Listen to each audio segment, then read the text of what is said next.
Hello, today is January 17th, 2010. We're meeting today with Mr. Charles Parrott at his home in Greeley, Colorado. My name is Brad Hoops. I'm the interviewer for the Northern Colorado Veterans History Project. Welcome, Charles, and thanks for sitting down to tell your story today. Let's start out, if we could. Tell us a little bit about yourself, your date of birth, where you were born, a little bit about your family.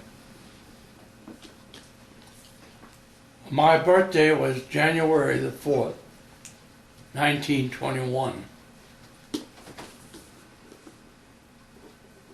And where were you born, Charles? In South Dakota, in a little town called Pollock. And go ahead. And my family, the reason they lived in South Dakota, because they had homesteaded there in Dakota Territory when it was before it was divided into two states.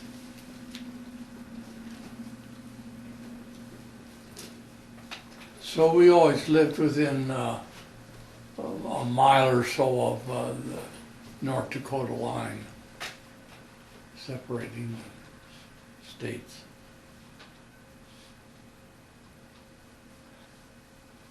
How many brothers and sisters did you have, Charles? 8. And there were the last 3 were triplets. And so that was a big thing in those days, was multiple births. And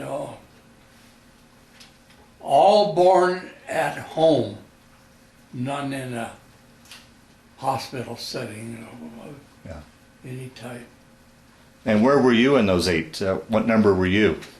I was number 1. You're the oldest of the family, huh? Yes.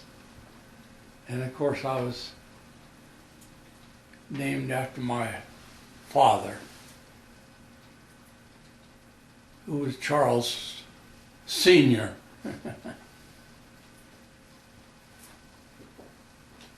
And what did your father do for a living? He always was a hardware merchant. He had a hardware store that carried the line of construction materials, and then pots and pans.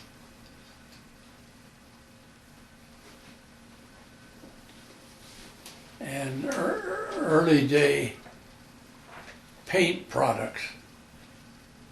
And when I say paint products, the big thing in the early days was calcimine. And that was a powder that mixed with water and used on the walls or before the days of liquid paints and cans. Okay. So now, Charles, you went to school through the school system there at Pollock, and I imagine worked in the hardware store with your dad after school, or? Yes, when I say I worked in a hardware store, it was usually carrying coal from the coal bin, outdoor coal bin, in for the warm morning pot-bellied stove heater, and carrying out the ashes, of course. Yeah. So you graduated from high school, I assume, probably 1938, 39? That's right, 38. 38. And then what did you do once you got out of high school? Well, my dad always had political connections with the people at the State House, and that was at Pier. South Dakota.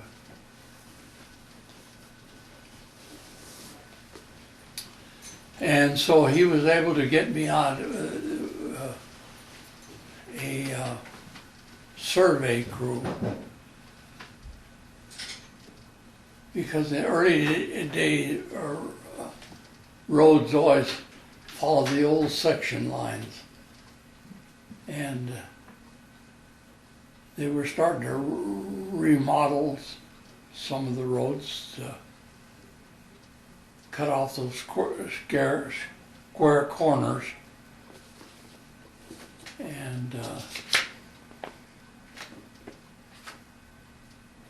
so it was a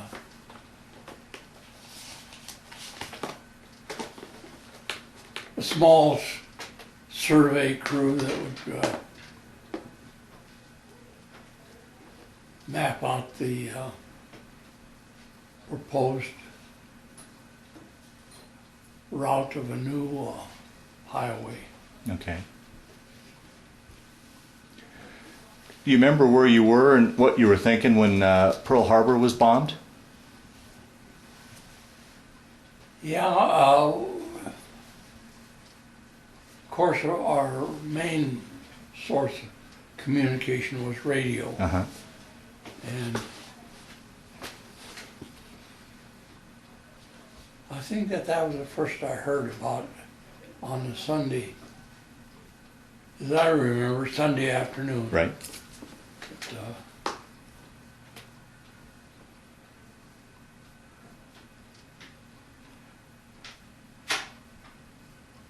and was vaguely acquainted with a serviceman or two that might have been to Hawaii. But that was about the main connection with anybody in the family or anything. Mm-hmm. Then how much longer after the bombing did you go into the service?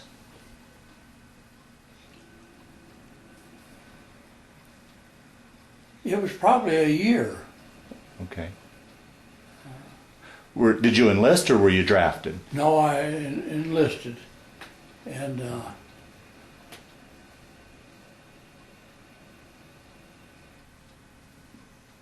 then I was sent home after I had held up my hand and was sworn in.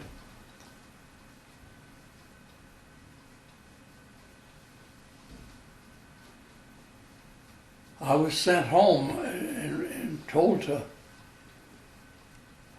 wait for further orders. Okay. So I was kind of in limbo because others in the town were being, drafted,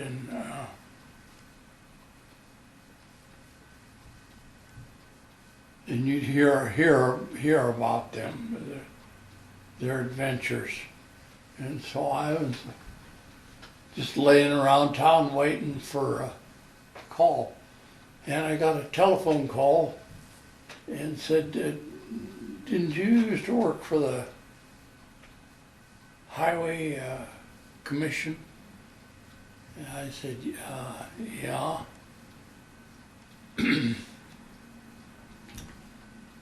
And I could use your services now again. And I went on to explain that I had enlisted and was waiting a call. And the person on the other end of the line said, "I don't care. You gotta have some help now." So I went back to Pier and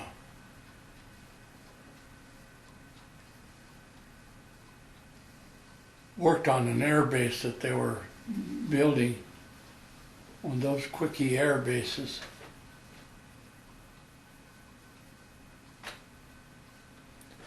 And they were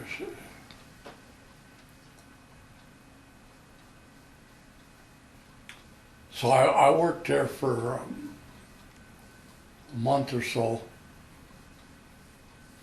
on this air base. And about the time that work finished up, I got the call that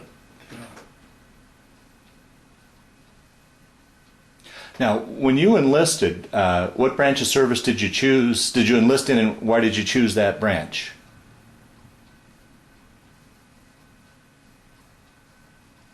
Or did you have a choice when you enlisted? yeah, it seemed like that they were trying to recruit Air Corps people, air.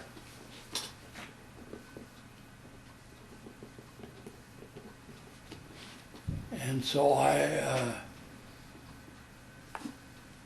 passed the physical and the education requirements for cadet training, Army Air Corps cadet training. Had you ever been up in an airplane prior to that, prior to going in the service? I don't really recall. Huh. If it was not memorable or Yeah. didn't amount to that much. So you got the call to report. Where did you report for your basic training? To Texas, the Cadet Training Center in Texas.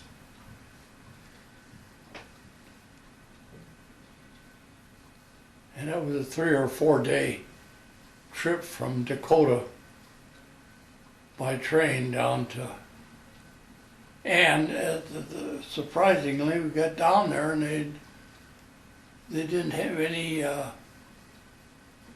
uniforms for us. So we were around there a week or so in civilian clothes. And when they finally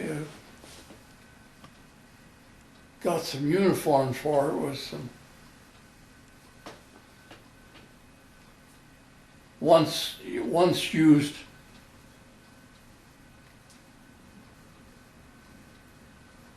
patched up uniforms.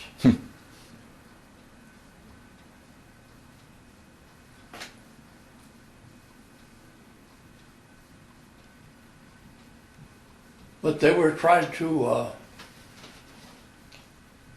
assimilate all these new recruits. And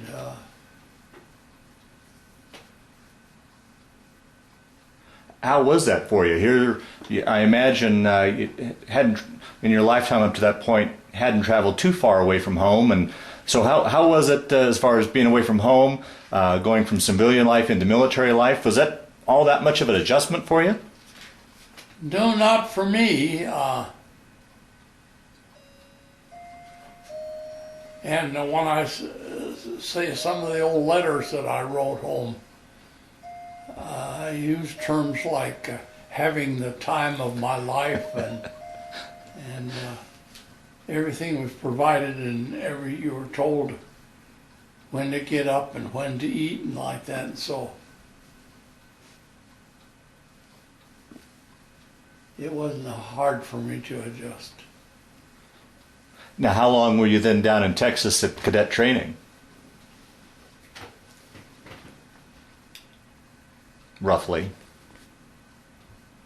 Oh, I would say 3 or 4 months. And the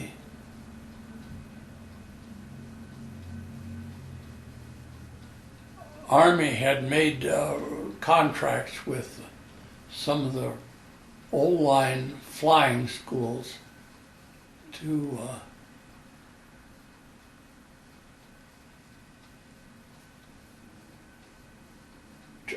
train these new recruits. And one of them was the Spartan School of Aeronautics and another one was Parks Air College or something like that, St. Louis.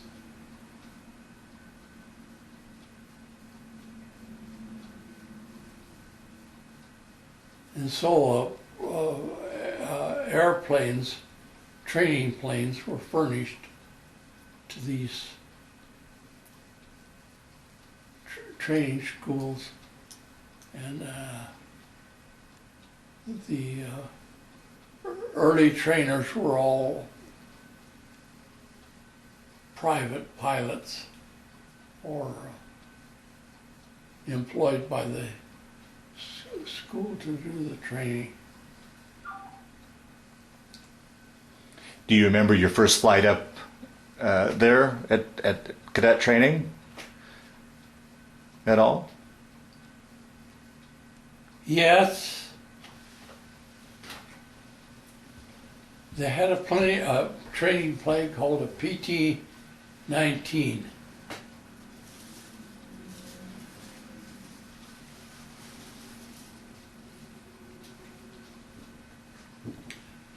And it was a two-passenger plane. The instructor sat up in the front cockpit, and students sat in the rear, and you communicated by headphones.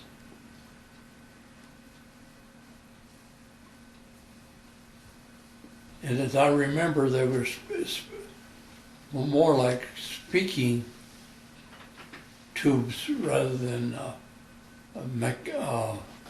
electrical Okay. amplified. So then, from your training in Texas, where would you have gone to next then? And did you get your wings in Texas? No.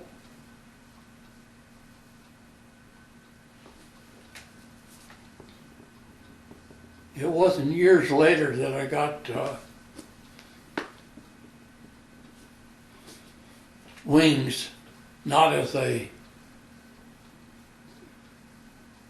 Your private license?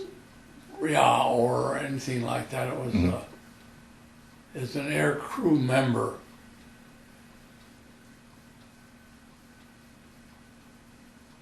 Because as training went along, I was weeded out, and that meant ending up in the regular Army Air Corps.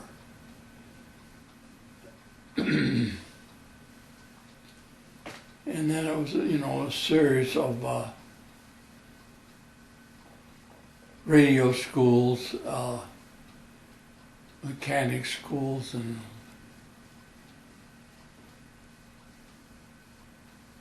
but I always stayed in the middle part of the United States. I never was.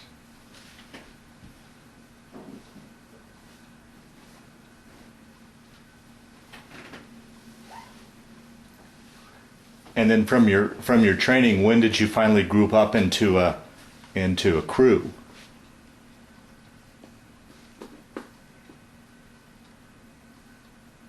Oh, I would imagine about a year or so after I was in that.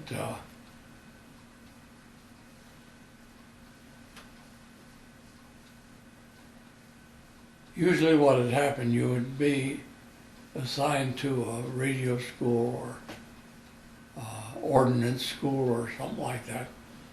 And then as they started forming the crews,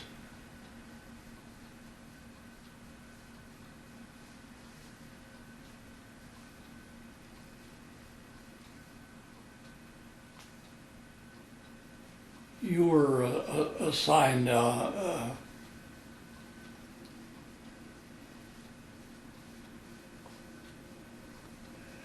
to a crew to fill a spot that was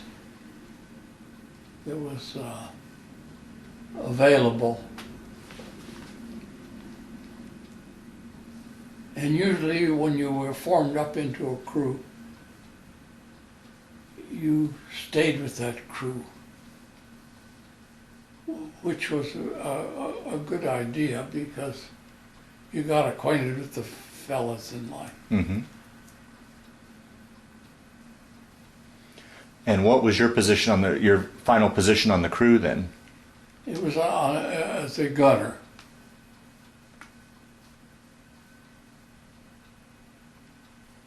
There were 4 or 5 different types of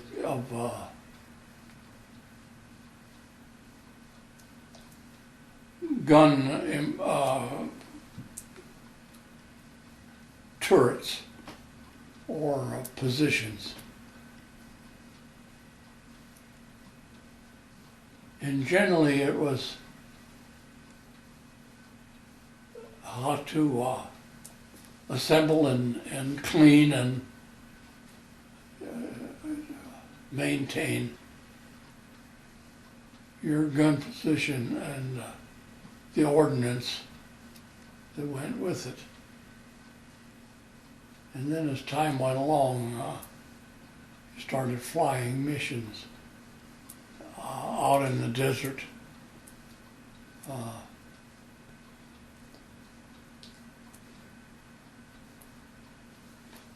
And you were assigned to a B-24?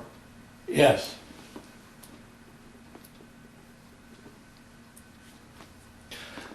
And with the different gun positions, would you move around to the various positions, or was your specialty in waist or tail or ball turret? Usually you would be primarily assigned to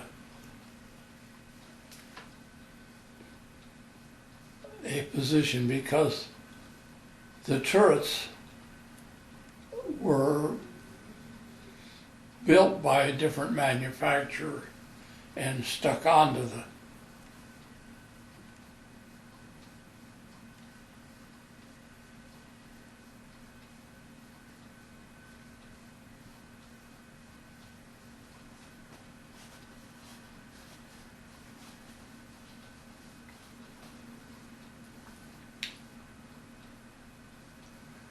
And what position then did you end up? I ended up in a tail turret. Tail? Oh boy. Can you describe to us what it's like in there? I mean, it seems very claustrophobic to me. But what was it like to sit back there and be in that position? I didn't mind it No? at all. Okay.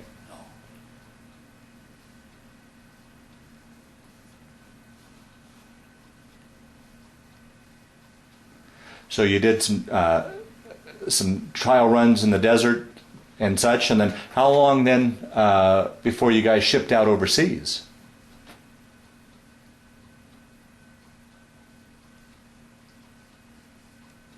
I imagine 6 or 8 months. Okay.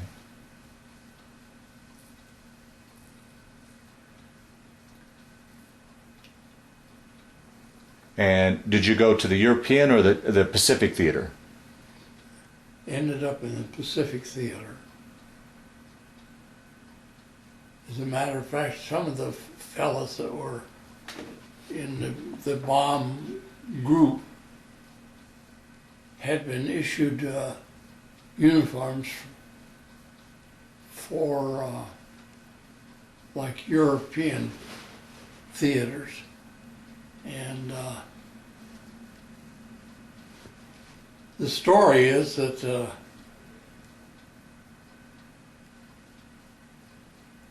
the Australians were complaining to the command structure that Japanese were knocking at their back door and because one of the cities in Australia had been bombed quite heavily. Was Darwin. Darwin. And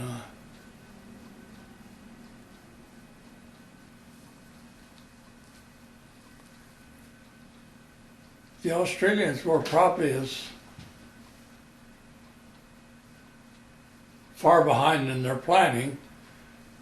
Of course, a large contingent of their troops had been assigned to Europe at one time or another, and they petitioned the command to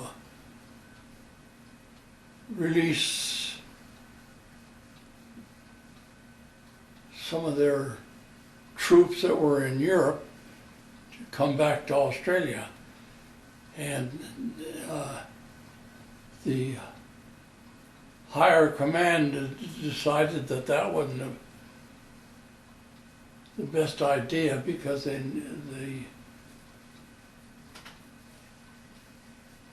needed the Australian troops in Europe. And so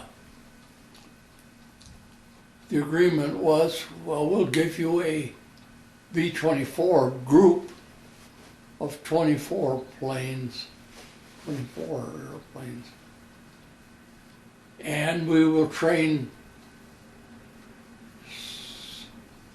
your Australian crews and eventually give you a couple of squadrons of B-24s. And so that settled that problem. And that's how you got sent to the Pacific then? Yeah. Okay. Now, where did you leave from the States? Did you guys fly down, or did you take a ship down? No, we flew down. How long? That must have taken a fair amount of time. Well, about a week, because you would fly to Hawaii and stay a day or so, and then fly to island hopping, New Caledonia, stay overnight. They always had transit barracks there, so you just stay overnight. So your destination was Australia Yes. to train the Australian Air Force? Yes, I'd say that's.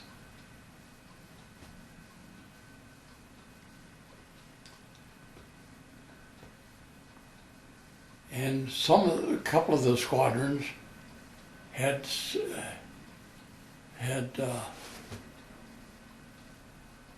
traveled ahead to New Guinea. Is that right? New Guinea?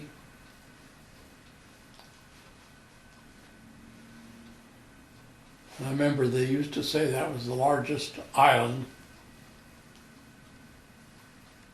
of any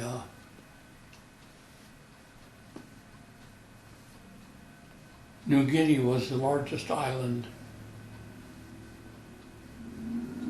of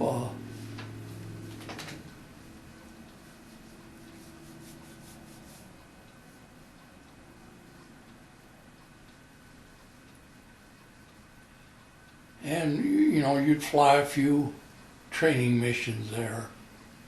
So that was your destination then? You set up base in New Guinea or Australia, or? No, we was, and after we'd been there a couple of weeks, load up a truck and get down to the airfield, and you're going to make the next hop. And so then we went from New Guinea to Darwin, Australia. No, not Darwin, Australia, because we were out in the outback. Outback in the outback. Wow. And it wasn't all that comfortable, because about the time you get the tent set up and get comfortable,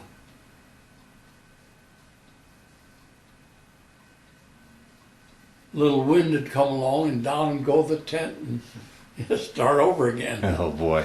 So conditions were pretty rugged then. This wasn't a nice air base. Yeah, Yeah. and you didn't have a base crew that set your tent up and stuff. You took care of yourself. Wow. And always slept on canvas cots. And you'd keep looking around to see if you could find a spare blanket or so, because it would get kind of chilly, even though you were up in the closer to the equator than Right. we were south of the equator, but we were still, it got pretty chilly at night. How was it as far as other conditions, as far as food and such? I mean, Oh, the Australians took good care of us as far as that went. We had plenty of food, beef or whatever. So mhm. So you spent your time there training, like you said, the Australians, and for example, you would teach the waist gunners and yeah. such. Okay. And then we'd fly with partial Australian crews. And there was no problem with language. Right.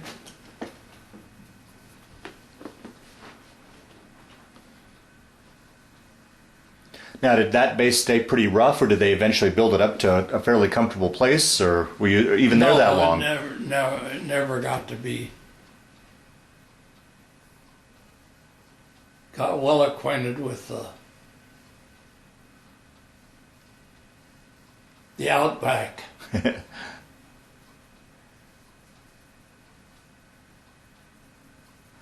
But you never had any, I can't remember having any worry about kangaroos invading your tent area or anything like that. And there weren't any snakes or other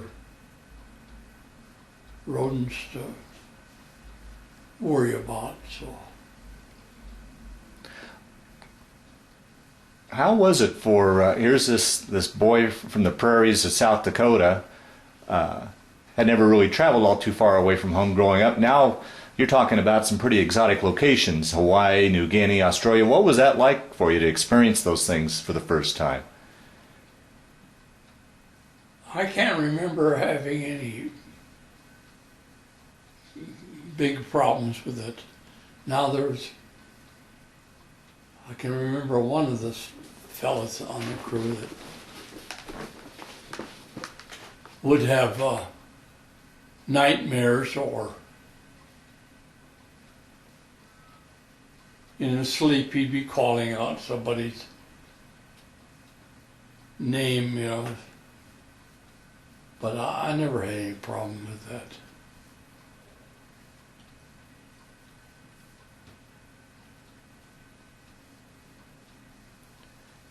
And then now, how long were you at this outback base?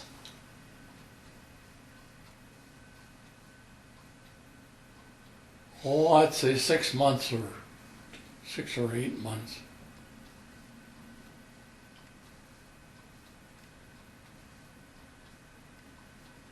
And at first, some of the flights were in groups of planes, squadrons. But later we were, as the war moved up, we would be on one ship on our own. Mm. And So as the war moved up toward closer and closer to Japan, you followed the pipe up and followed the war up from there? Yeah. Okay.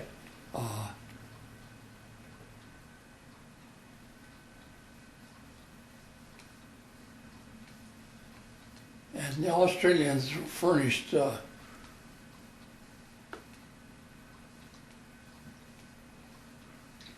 old material for the squadron,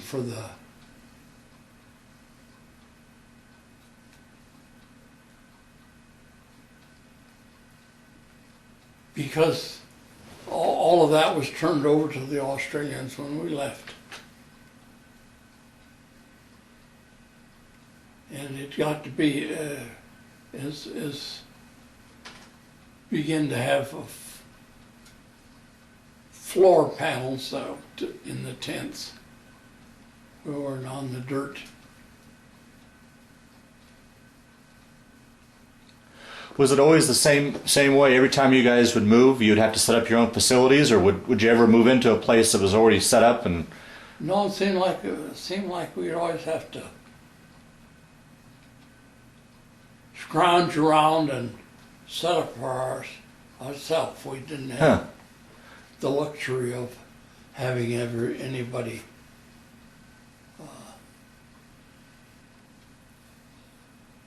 set up our tents or anything for us. We're just like camping out.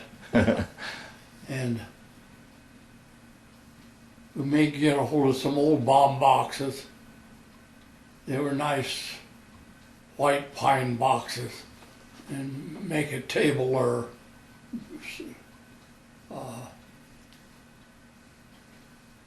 usually we had folding chairs that we'd inherited from some other crew or something that was going back to the States, finished their tour. where was your next stop from the Outback then, as you started to move north towards Japan?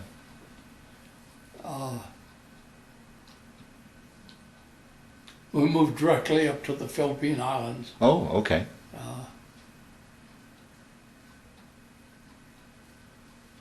So you went more or less from desert conditions to jungle conditions. Yeah. And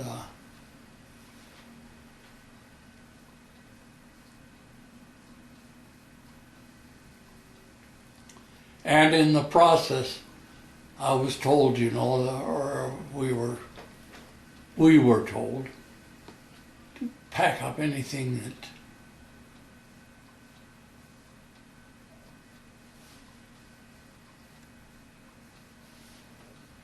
was rather bulky, and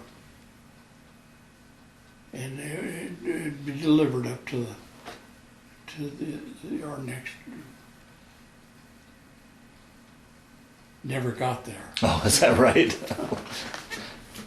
So anything that you boxed up and said, it's gone. And nobody ever inquired. And now whether this ship was sunk or if the Filipinos got a hold of it or whatever, nobody ever contacted me again, and I didn't care. Was there mostly just Army stuff, or was there personal items that were lost? Did any of you anything Personal items. Oh boy! Because I know that we used to get copies of V-mail letters that you're from home, and I had those all packed up in a little waterproof envelope and packed those up and sent those. They all disappeared, and nobody ever even knows all. Never did know what happened. And I thought maybe years later that some of it would show up, but never did. Well, that leads to another question in regards to communications back home. How was that with you guys moving all the time and such? Was mail pretty reliable? Yeah, yeah. Okay. Real reliable. and I could receive telegrams also.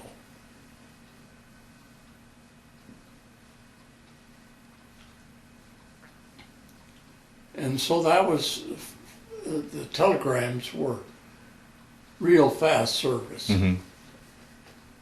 Otherwise it was, maybe a week or so behind, because they always had this V-mail letters.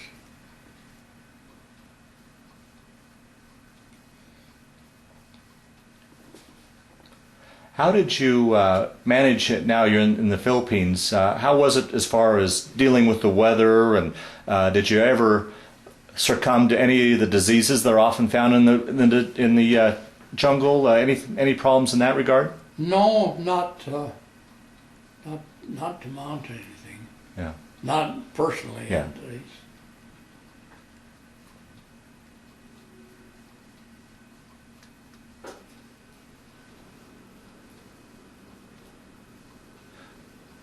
Let's talk a little bit about your missions. Do you remember how many missions altogether you flew during the war? Oh, I'd say between 25 and 30. Is that right? Yeah.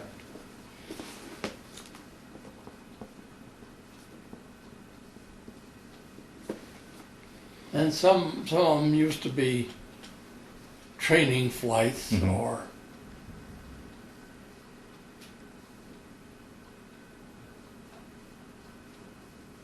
gunnery practicers.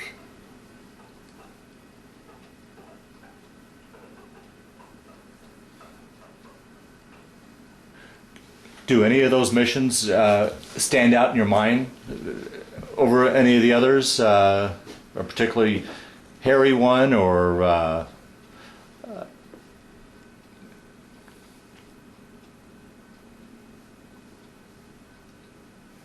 No, the one that I kind of remember was one of the fellows on the crew was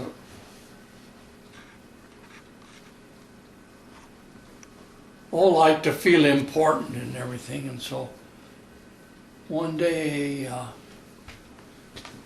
MP come riding a OD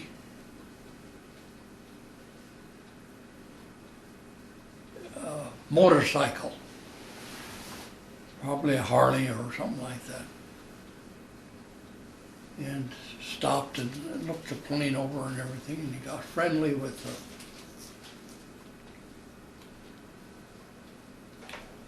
the one guy on our crew that was, I would say it liked to feel important, and so he got to talking with him, and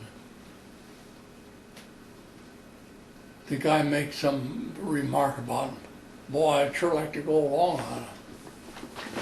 Oh, I can arrange that for you.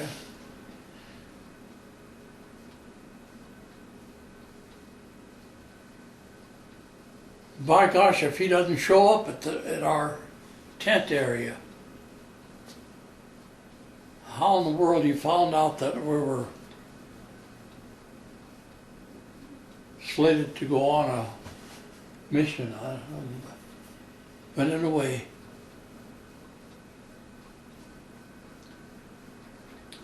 it happened to be an empty tent, a door or two down from our tent.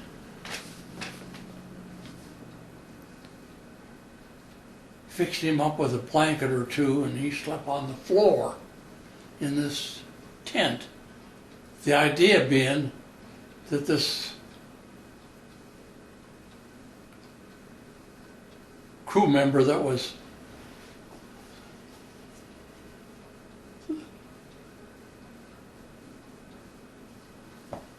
volunteering his services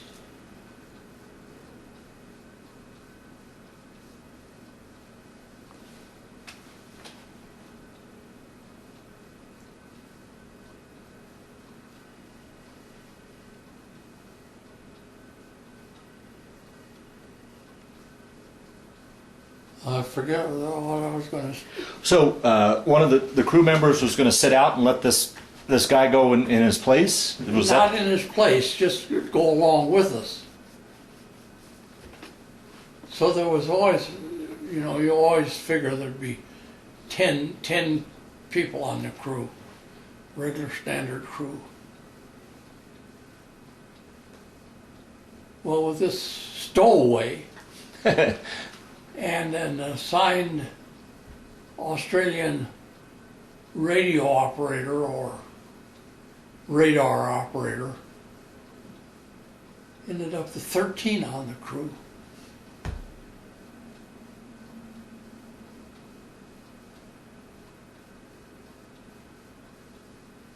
But the idea was to slip off and leave him sleeping. But he was wide awake and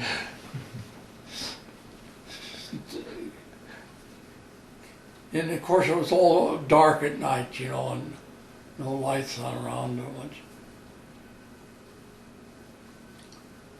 So it was no problem. His sneaking on the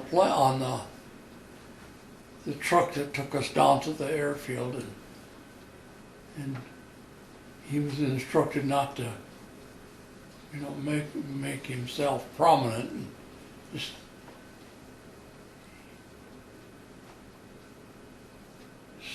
stow away. Yeah.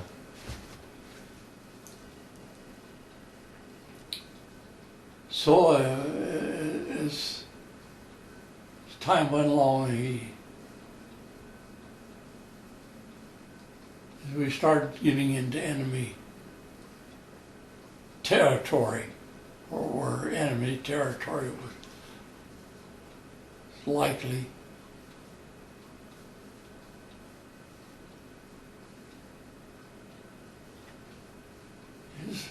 we had windows, waste windows, that we could open up and stand and look out.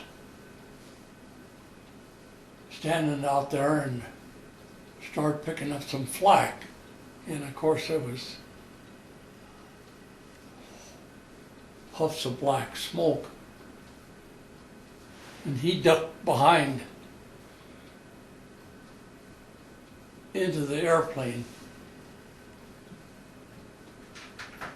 That thin aluminum siding, well, that wasn't for much protection. See. But it was kind of comical to see him look out there and see those black puffs of smoke and realize that he was seeing the real thing.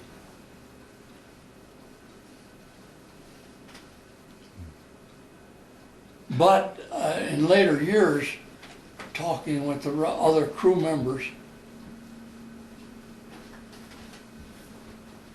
any of the officers up front, they never did know that he had an extra man aboard. Oh, is that right? Yeah.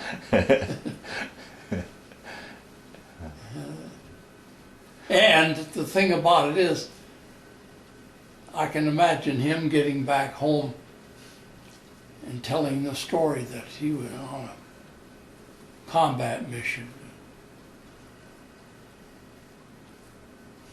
And I can imagine people shaking their head and saying, hell, he was an MP and that's all he ever did, Yeah.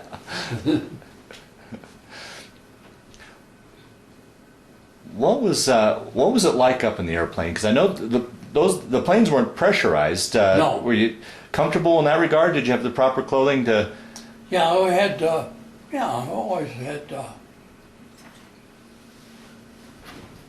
We never flew at great high altitudes, so he was always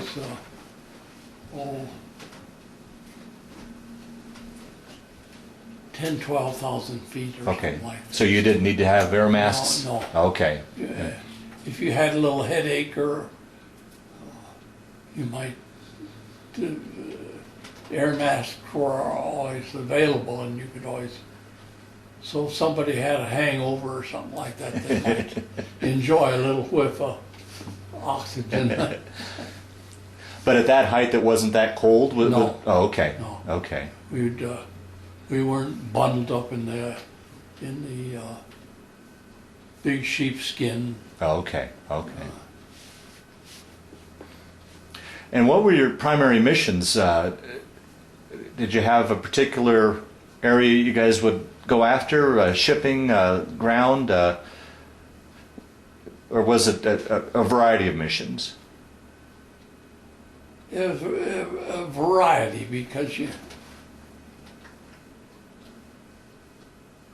might make us swing over it. Certain island chain and run onto a enemy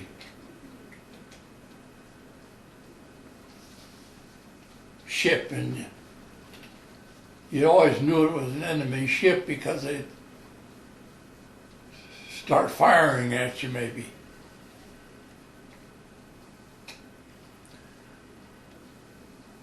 I imagine from your position in the plane, you got a pretty good view of things, the aftermath, and from where you were sitting, a good view of things, I would imagine. No? Yeah, you know, I always.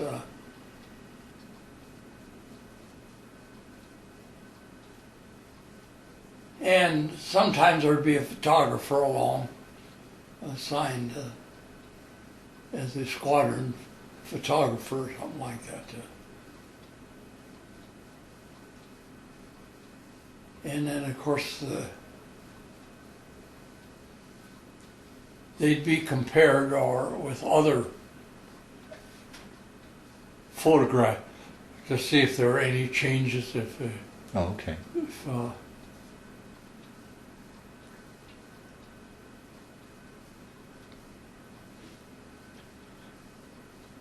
Was there any missions that you were on that you truly felt afraid or were wondering if you were going to make that through that mission? And if so, how did you deal with that?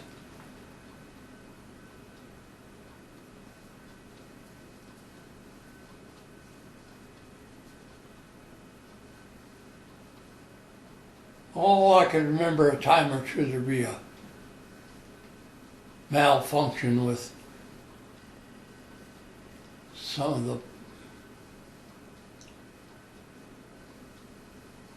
the equipment or with the airplane itself. But we had a real good view of the exhaust coming out of each engine, and you could judge by that whether how serious a problem it was, or something was coming loose or something like that. And usually the crew up front would be able to make adjustments.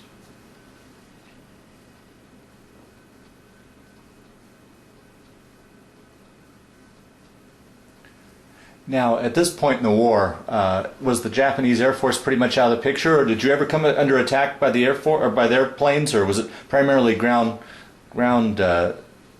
attack that you would get? I would say it was primarily ground attack. Yeah. Ground.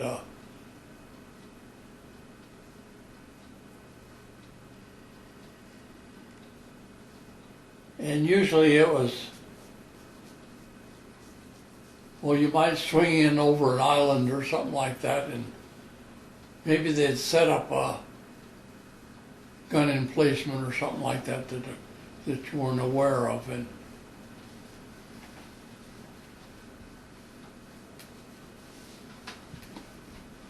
we wouldn't go down and attack it because it didn't amount to that much. It was.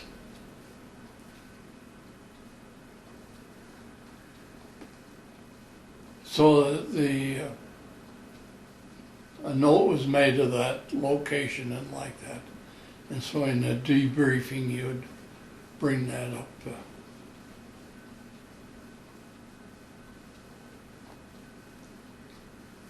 What would you guys do between missions as far as entertainment and to kill time?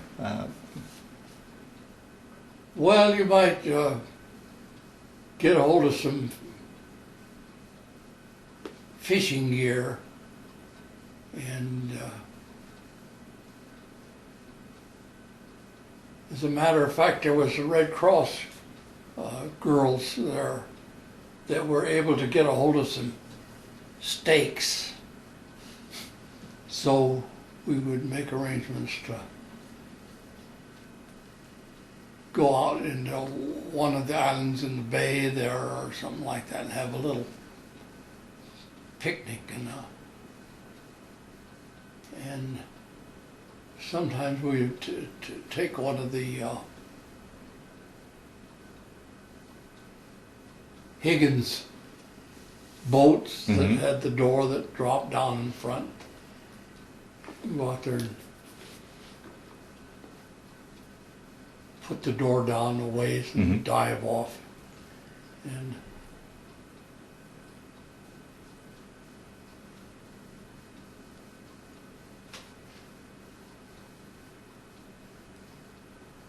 I don't know if we had any.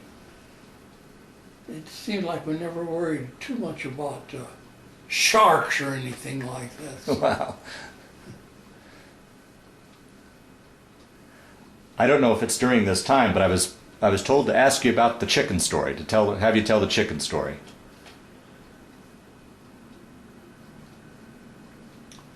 Well, Filipinos that would travel between the islands would always have some chickens that they'd take along because that was their only source of food. And they were found out that they were happy to exchange a chicken for a can of Australian canned beef that I think would qualify as dog food nowadays. and they were always eager to trade a can of canned food for chicken. So we had several chickens, and they had furnished a bamboo crate.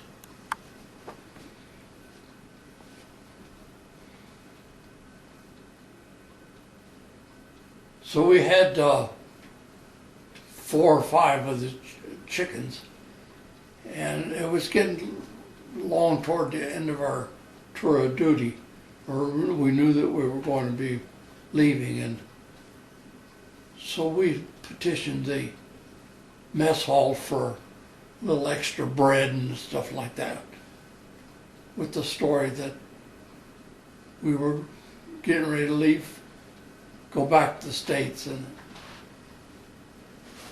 having a little going away party.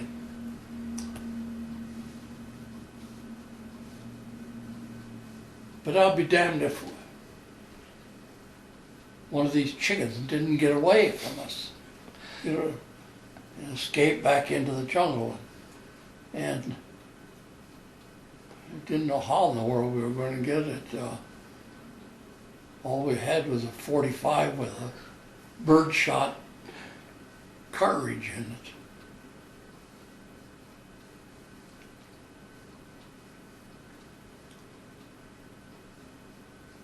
But sure enough, as night fell, this stray chicken migrated back toward the tent where the other chickens were in a pen in the crate, and roosted up in the tree right there. So the idea was to slowly work our way up the tree and get it by the feet. That didn't work. The chicken flew off into the night.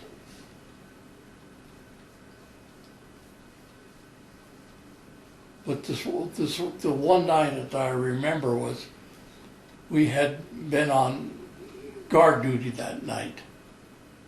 And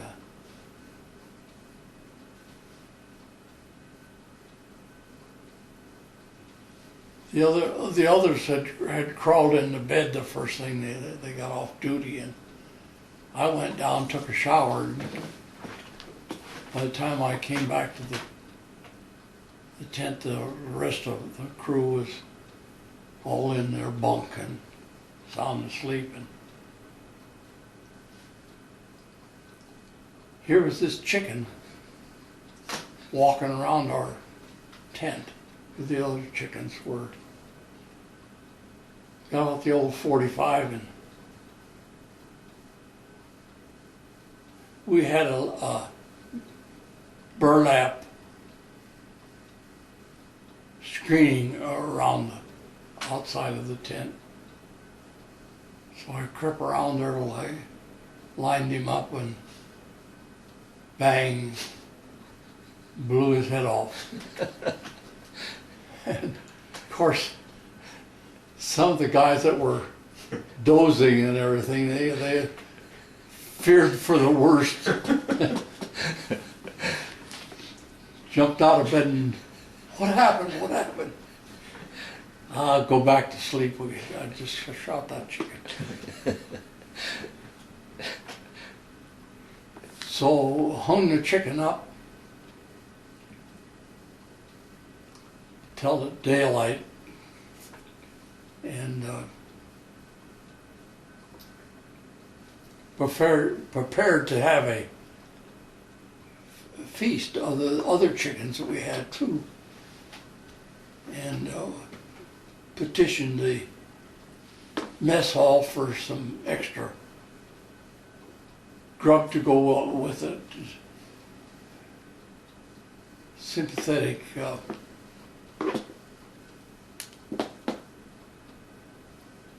cook at the mess hall, they provided us with some bread and other stuff to go with the chicken. So we had a grand feed, 4 or 5 chickens. And it wasn't hard to find customers for free, freshly fried chicken.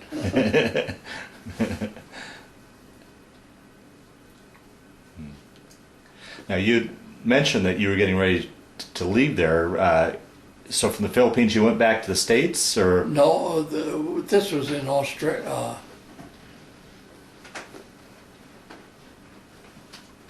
Wait a minute, let's see. Yeah, this was in Australia. Oh, okay.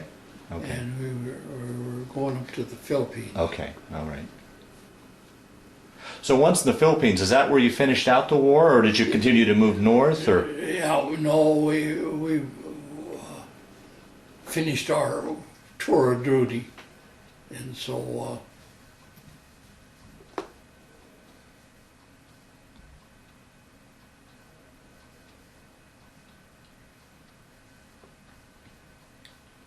proceeded out to a Navy ship, and I don't remember if it was a hospital ship or seemed like there were patients on board too, but anyway, that's the way. So the way I tell the story is I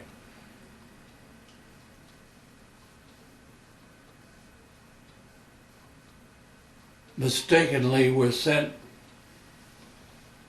one way instead of another, and I ended up in a top bunk in the lowest hold in the damn ship, which wasn't the greatest of comfort. So I found out that the deck above was vacant.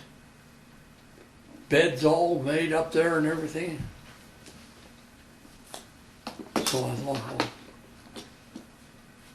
I won't say anything to anybody, and if they don't say anything to me, I won't complain. And so I moved up into this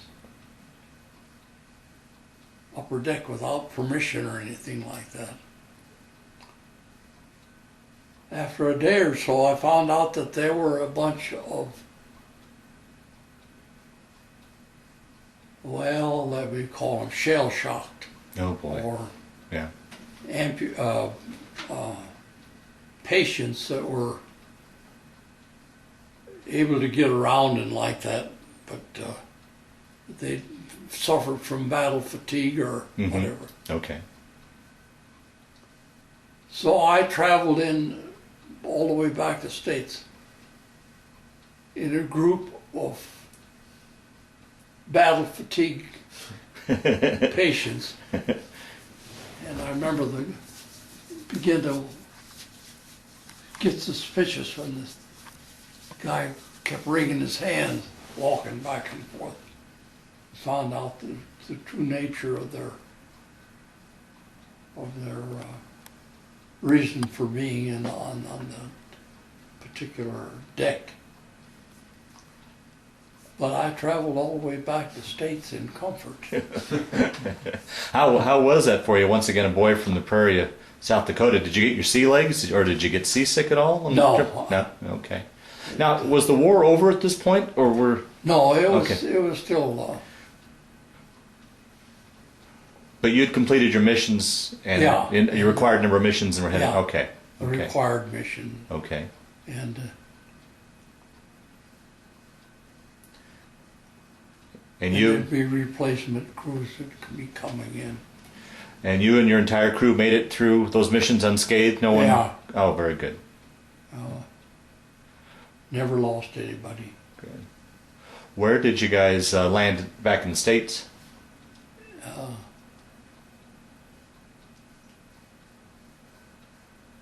In San Francisco, San Francisco. or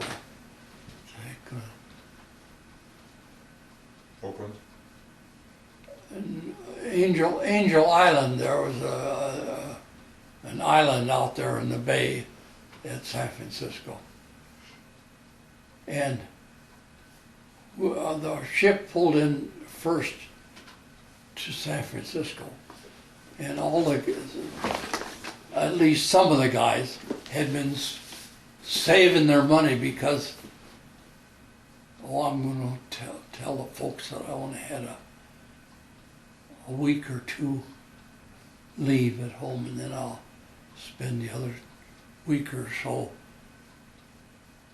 in San Francisco. Didn't work out that way. Because they were wise to these kind of guys coming back, and they didn't want them to get into trouble after making it through the war zone, only to get into a knife fight or something.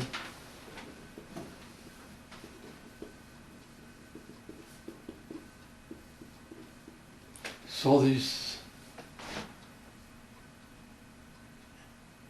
that was probably a good idea too, because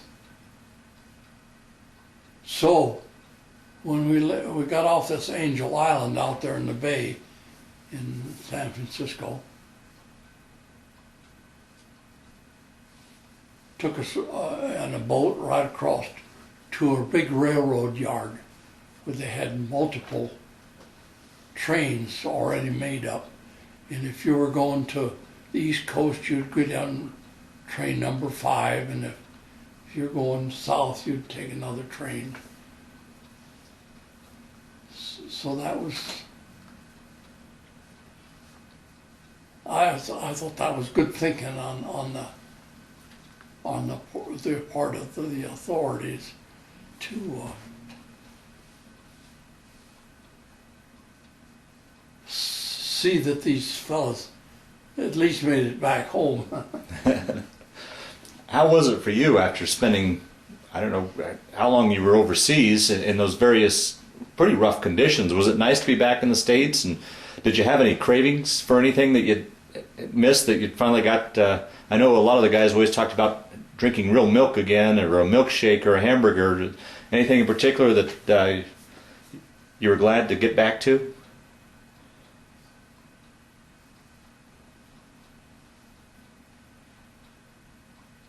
No, not that I can recall.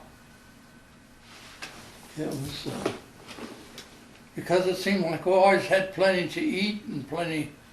We weren't starving to death or anything like that. So even though we ate out of mess kit all the time.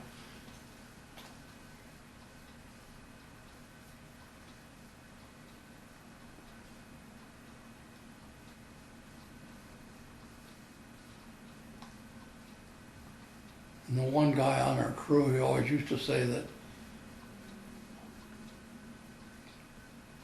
two things he wanted out of there was a mess kit and the cap.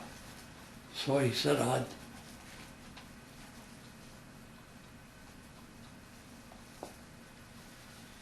his story was that he'd use his mess kit for what it wasn't intended to be used for. Covered up with this cap and fling it out into the deepest part of the ocean he could find.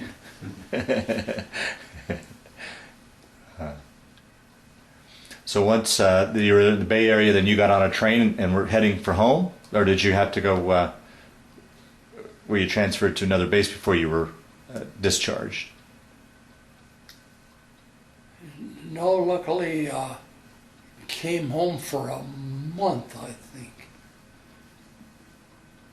And then was assigned to go out to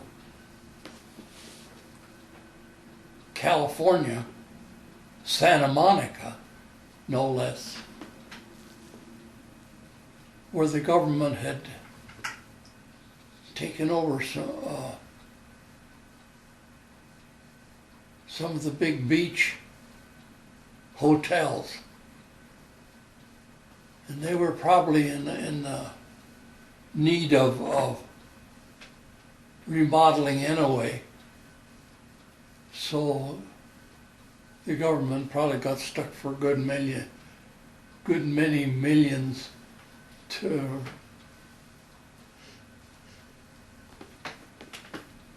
put these buildings back in shape after being used for military purposes for a number of months or years.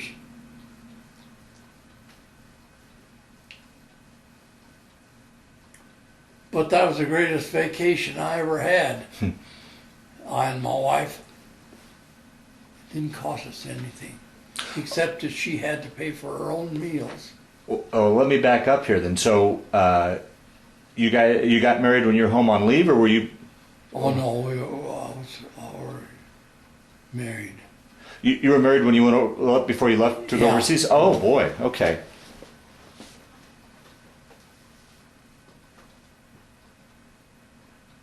Now Charles was about a year old, approximately.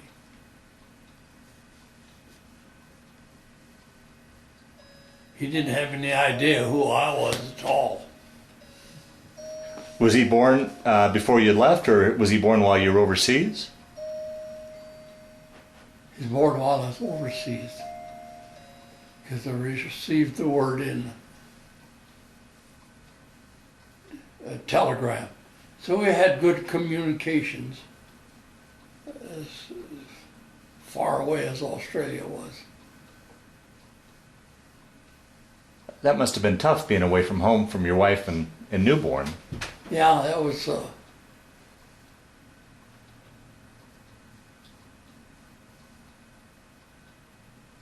but mail service was good, I would say. Except that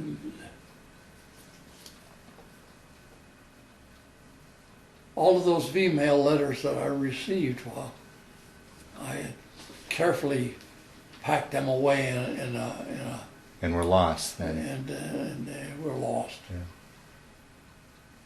So how old was Charles when you finally met him for the first time? I think about a year. Wow.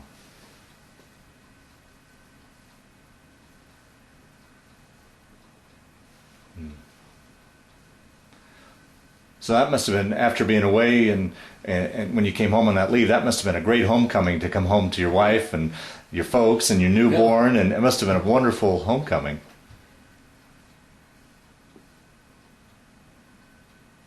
Yeah, it was a complete change.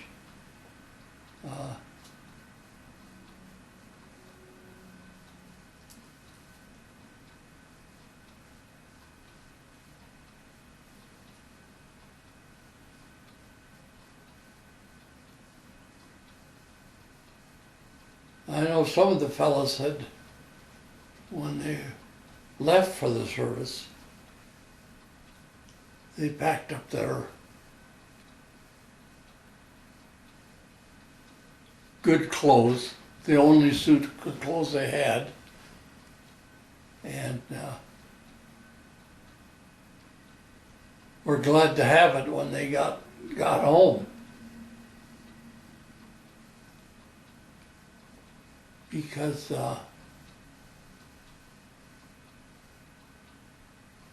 it wasn't go into a store and look at a whole rack of clothes and pick out what you wanted.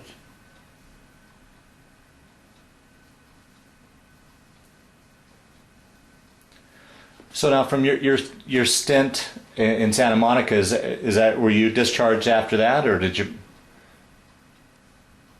Yeah. Okay. As a matter of fact, I was on the train headed back for the Midwest when we got to Albuquerque, New Mexico, and they were having VJ Oh, wow. Okay. celebration up and down the street there, honking and stringing toilet paper and Okay. having a great time.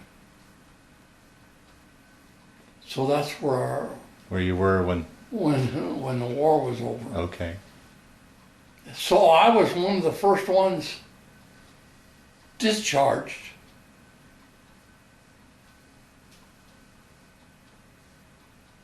Around home.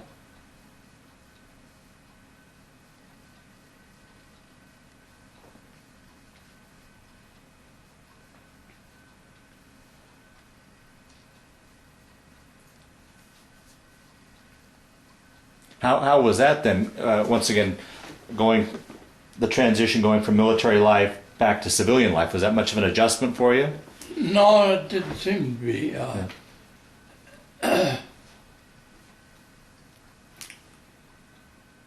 Because you were anxious to get down to the employment service and get your name on a list that you were looking for a job.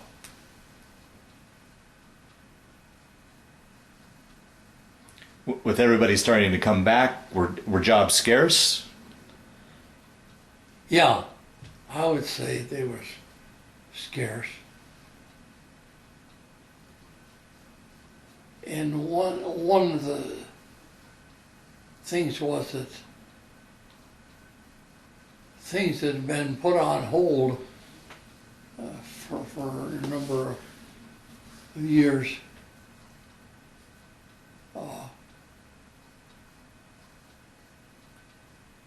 we're starting to make the transition back to, and there were 5220 clubs. Okay. $20 a week for 52 weeks.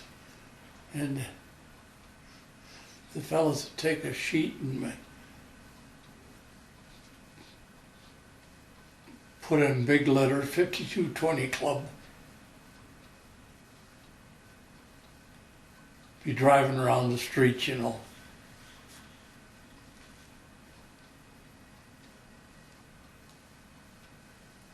Can you kind of put that in relation to things? $20 a week, could a family survive off that back then, or what kind of wages? Yeah, Okay. You could, and usually I had a little saving money stuck away someplace. can't remember where we.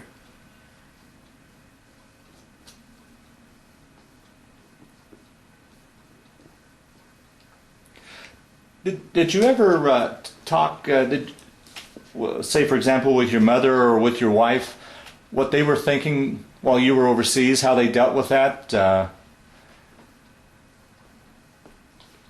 No, I can't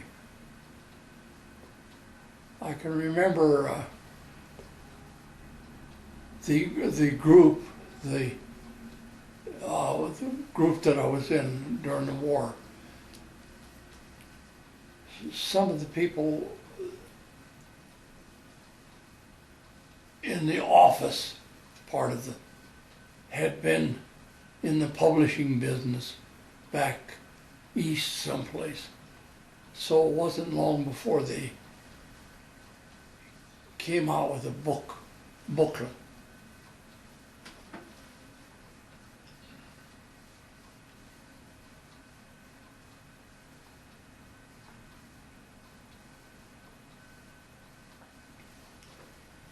And of course, writing up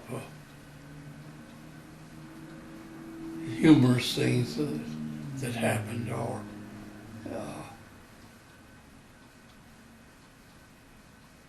something that complied with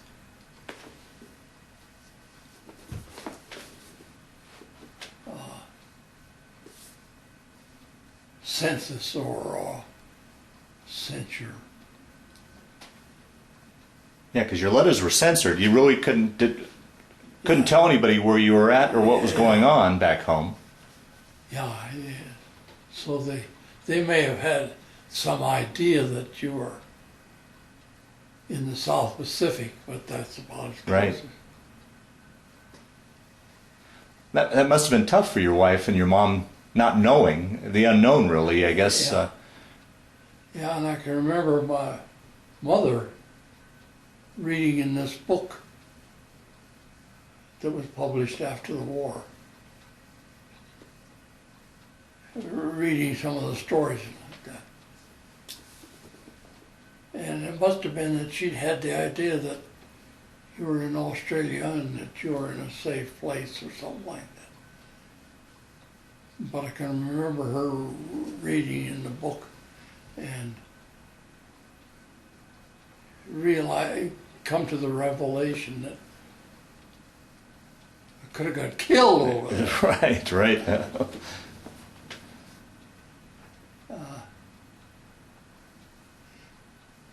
Which was true in that some reason or another a crew or partial crew might have been out on a practice mission, and the pilot was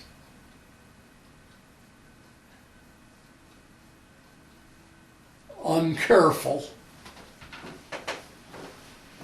and he's going to buzz something, and found out that he was 4 or 5 feet wrong.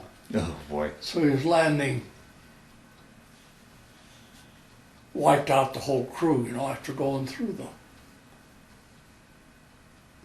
And I remember that especially because the first sergeant comes down to the tent, and we'll be lounging around down there. I said, I need a little detail for the cemetery, Australian cemetery. Oh gosh.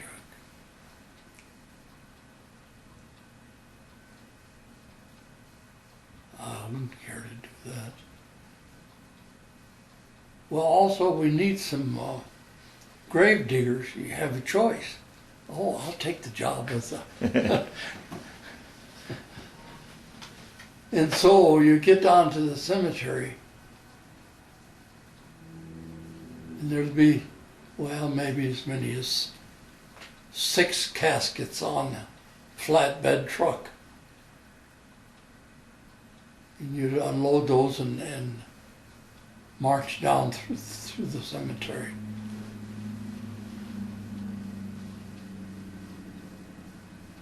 And sure enough, the grave diggers were sitting on the piles of dirt because the next job would be to cover the caskets up.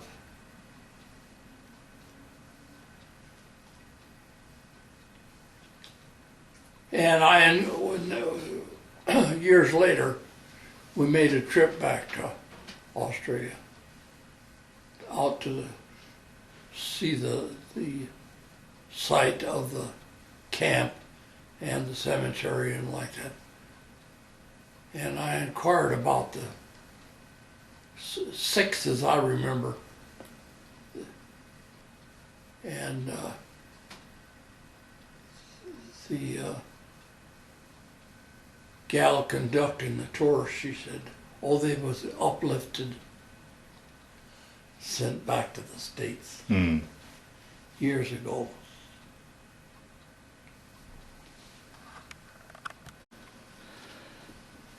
Charles, let's talk a little bit now about your post-war life. You got back home. You were part of the 5220 Club. You said it was kind of hard to. Jobs are pretty scarce. Talk a little bit about what you went on to do as far as a career?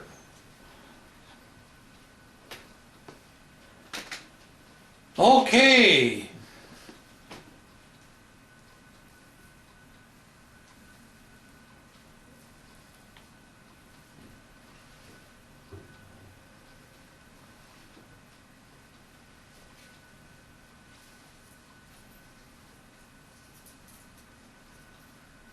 Well, I can't give me some kind of a lead. What did you do as far as a job once you got back from the war? You said that with the soldiers returning home, that jobs were kind of scarce. What did you end up doing as far as a job? And did you continue that on as a career, or did you change into something else? What was the first thing you did?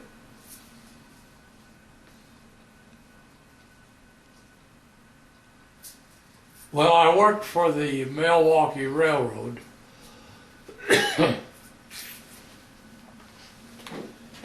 And the thing was that they had been putting off some route straightening out, track work and like that. Because during the war, you look to the east, you look to the west,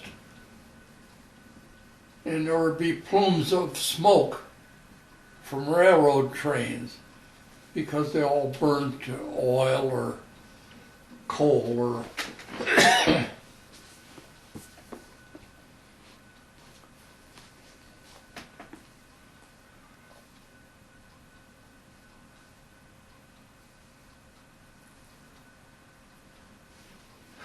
With working with the railroad, were you using your survey skills again, or?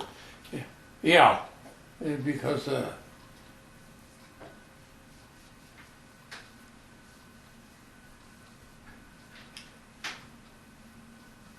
well, there'd been some track realignments, and or they had to replace the rails with heavier rails.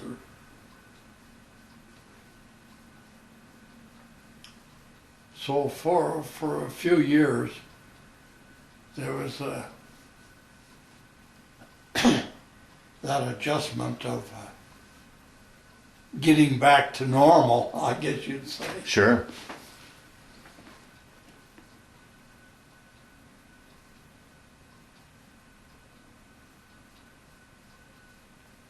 Didn't you go to school for a little while then too?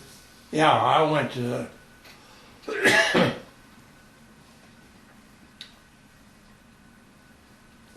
I went to Northern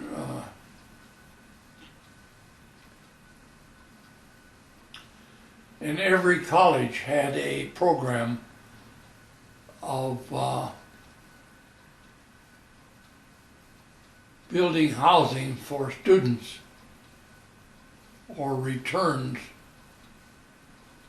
students because A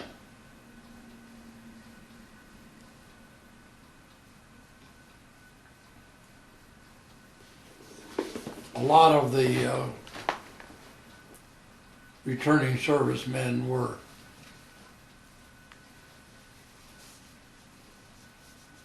picking up where they left off.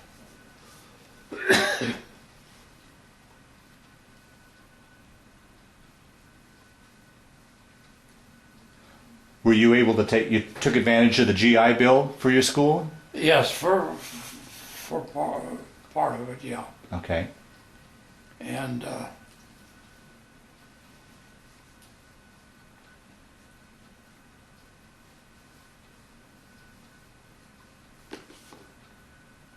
What did you do after Northern State College? yeah, and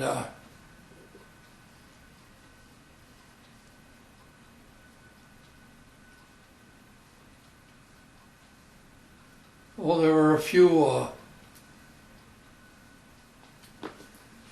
specialties schools there. I'm just trying to think of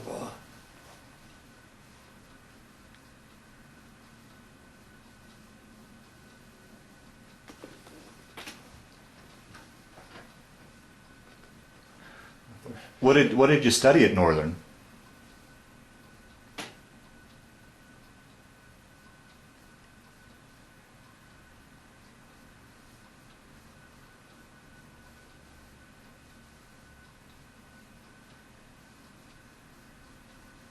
well, it's just a general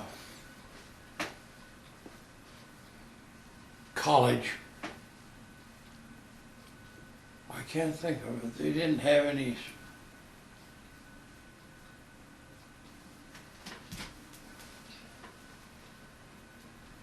specialty, it seemed like. Okay. One thing I remember is they used to have a pretty good industrial, starting with drawing the plans, casting the parts and machining them. And one other thing was there was a lot of surplus equipment available.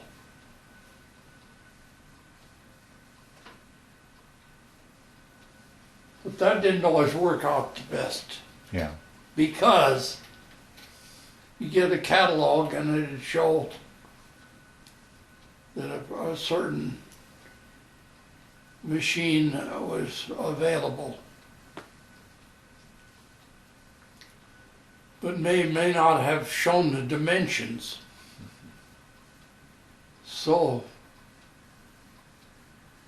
the piece of equipment would arrive,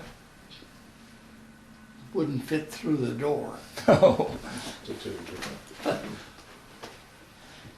I can remember this one piece of equipment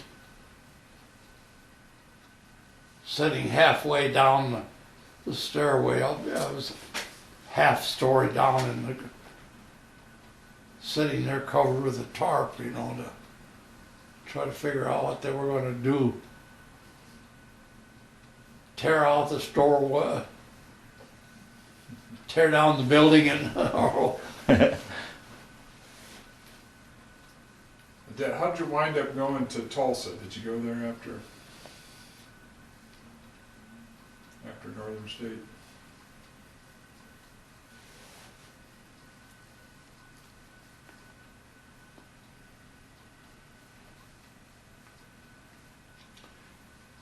well, I was acquainted with this Spartan School of Aeronautics at Tulsa.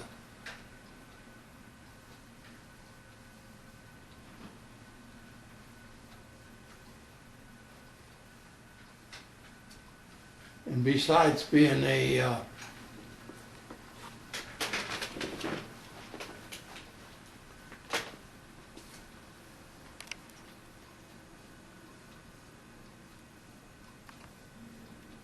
in engineering schooling like that, they had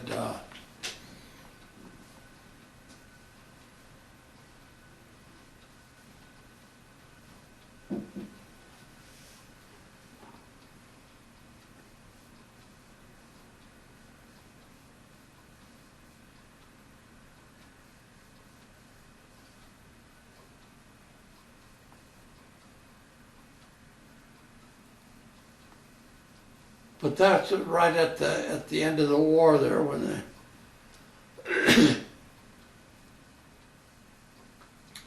big changes were being made in the aircraft industry also.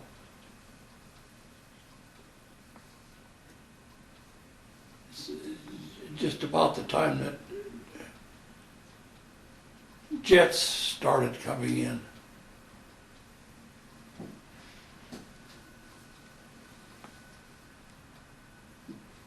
And every so often in the newspaper you'd read about some war hero or something like that trying out this new plane or and he landed 6 feet underground. So you went into the aviation industry after the war? No, not exactly, no. Because it was,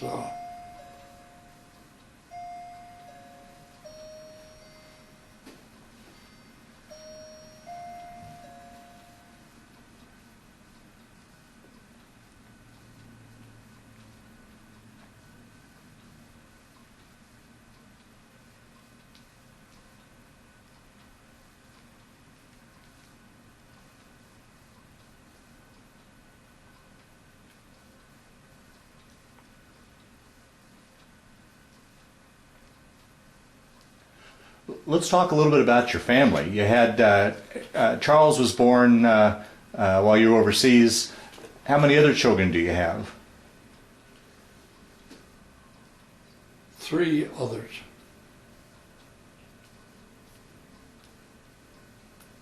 Two boys and a girl.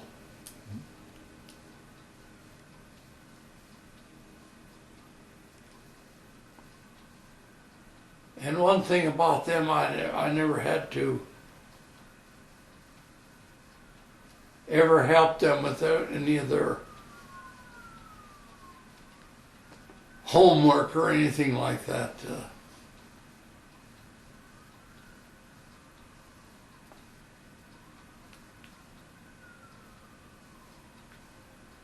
And we were just looking at an old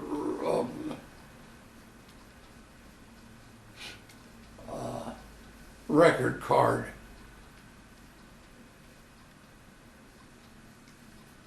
You know, on the last year of college for Jack,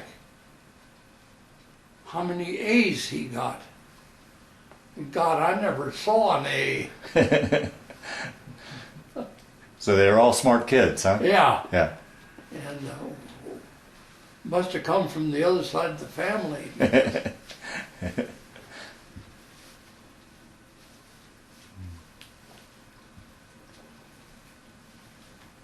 And my dad never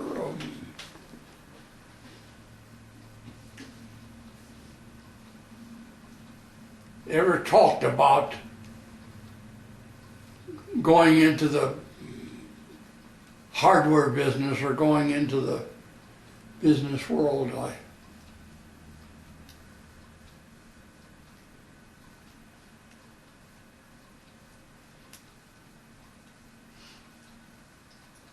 He enjoyed the old way, and it's hard for him to change.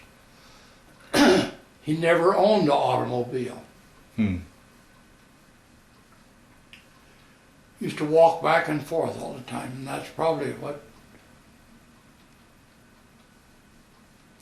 left him able to live as long as he did.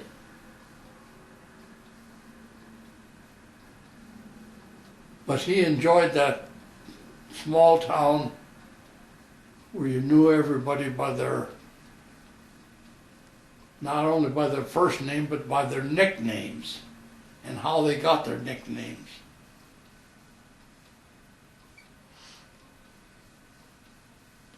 Do you think that by you going off to the war that you kind of had the feeling that you wanted to get out of the small town, or you didn't share that same feeling with your dad about the small town? No, I had been around the country enough to know that there were something, I don't say any better than small town.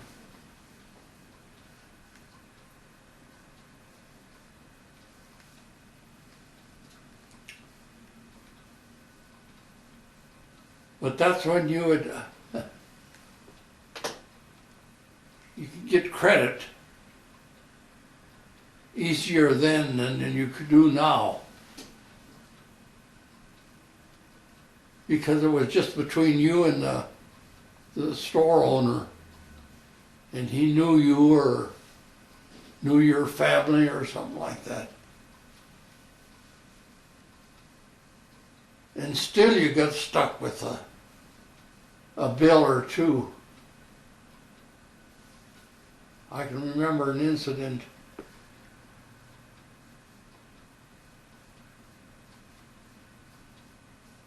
Knock at the door on Sunday.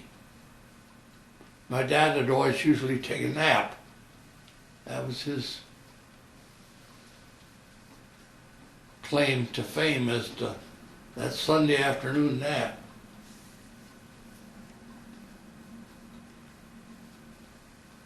And a knock at the door. Went to the door. There's a fellow that I knew. And he was going out of town Monday morning, and could we unlock the store and get him? I forget what the item was. So my dad threw me the keys and said, "Go down and take care of it." See.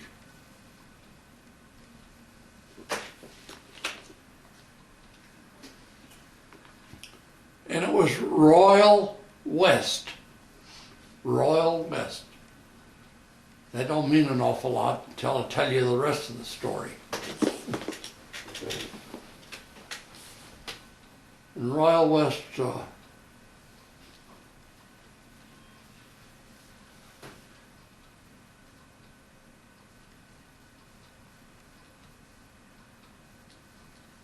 went down to the store with him, and he bought several boxes of small caliber shells, and then he noticed a box of high-powered rifle shells. And he said, "You know, I should take those shells," because he knew somebody that had a rifle that would fit. So it would write out a sales ticket. And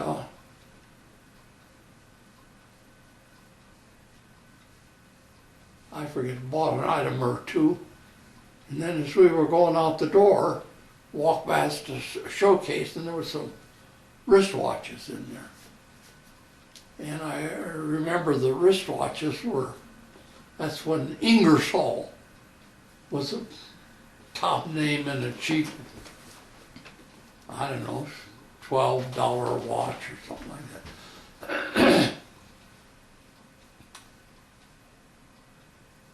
And he said something about needing a watch or something like that.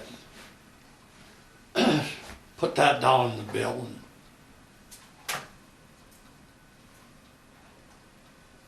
so I got home,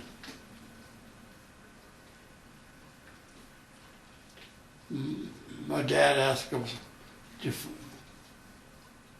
find everything you needed down there at the store? Oh yeah, I made quite a sale because it totaled up to $25 or something like that, which is pretty good size sale for just hardware items. My dad kind of looked at the ceiling and shook his head. I said, you know, it's Royal West.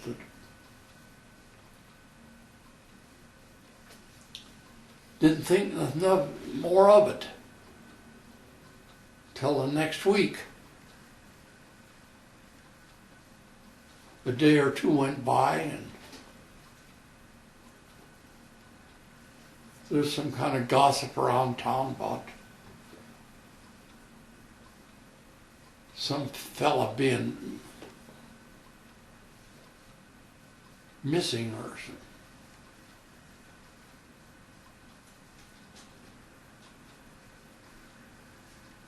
Ralph Kinsey. He'd gone out across the river with Royal West on a trip, camping, trapping, or it's when the furs, you could trap beaver or still find a skunk or two.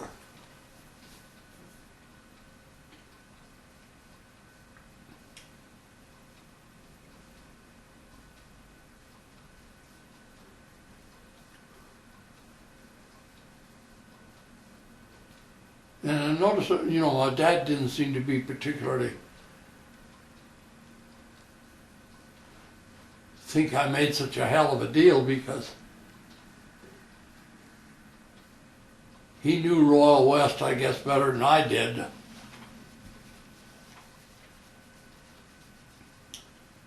And as the days went by,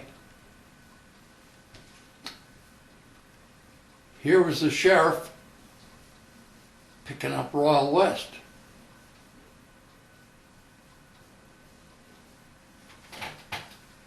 Well, what happened? Well,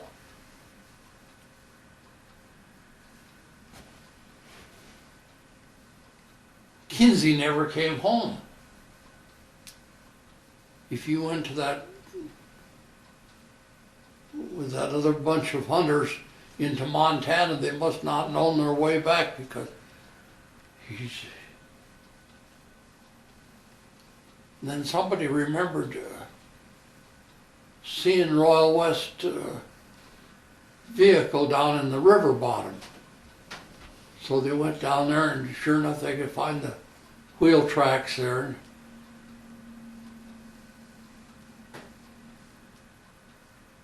Followed the wheel tracks down till they ended and something sticking out of the ground, and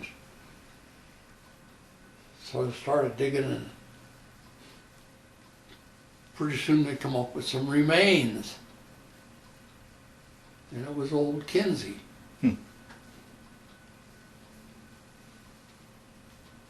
Well, they picked up Royal West and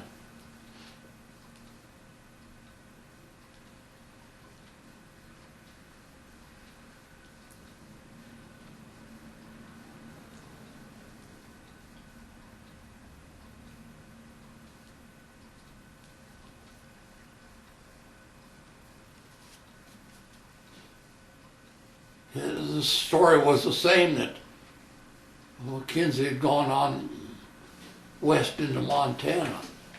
Well, that's funny that they got his remains here. And then the truth came out that in the dark of the night, out on the prairie there at some damn place, Royal West had shot Kinsey and killed him. Hauled his body back across the river and buried him there on the east side of the river.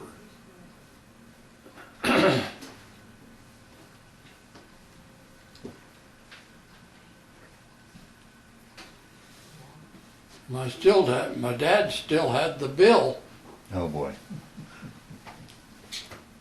for the big sale that I had made.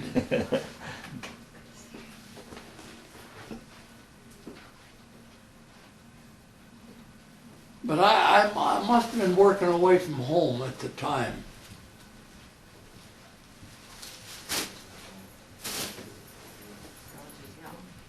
Because all I knew was that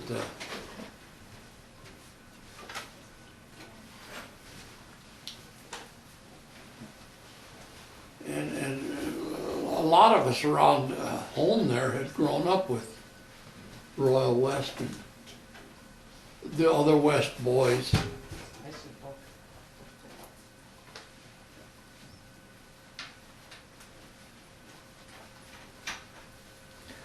So I take it that's one bill your dad never collected on? I think we did for a while. I still have a copy of that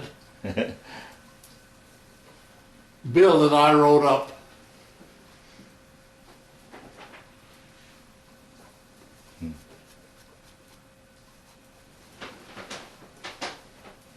Well, Charles, let's shift gears here. Let me open it up to anybody, and to you. Is there any questions I didn't ask you that you'd like to talk about? Any stories that we didn't touch upon that you'd like to talk about? And open it up here to everybody in the room as well. That any questions that anybody'd like to ask or stories that like have told. Yeah. Can you think of anything? Well, not particularly. I mean,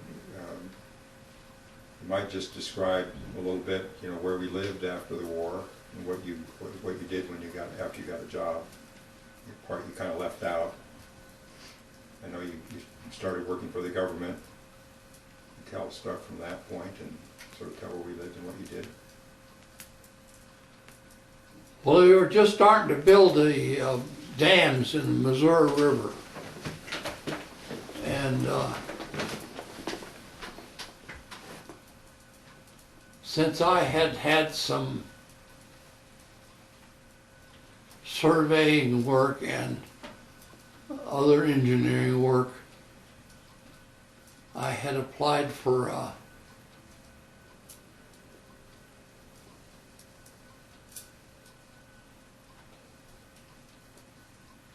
government job or government employment. And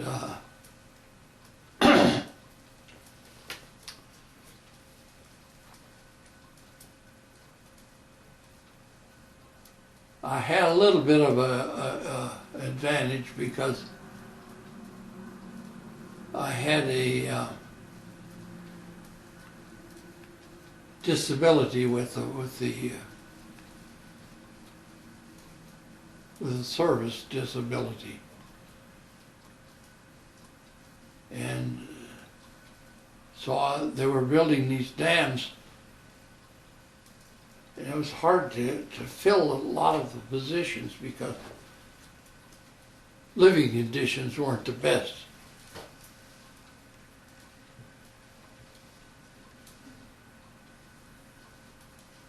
But I applied and got a job working at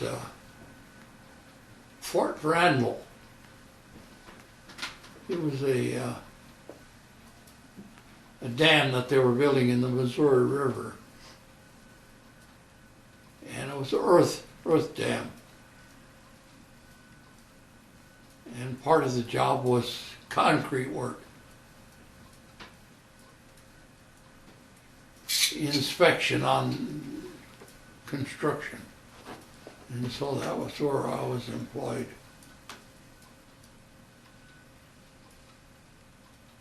And they had to build 8 or 10 tunnels through the chalk rock and line them with concrete. Besides doing the earthwork on the dam itself, which was quite a job because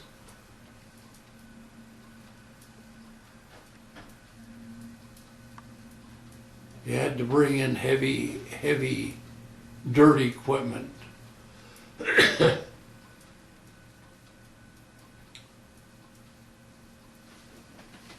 About the time they got ready to start closing in the dam, had a big flood.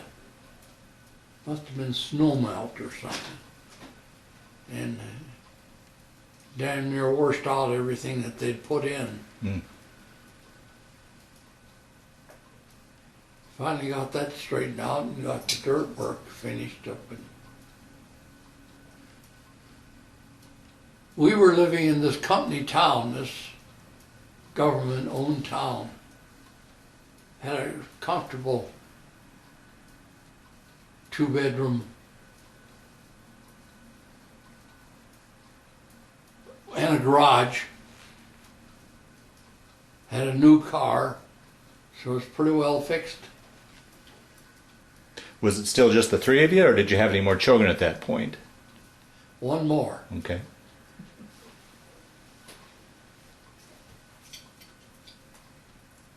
What you gonna say? Nothing. Continue.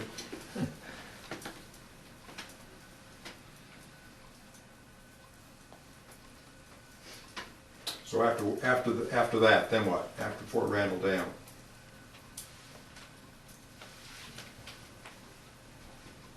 Well, that's when we moved to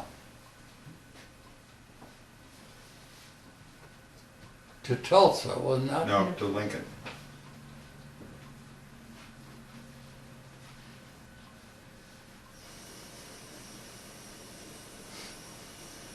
To Lincoln, at the air base in Lincoln.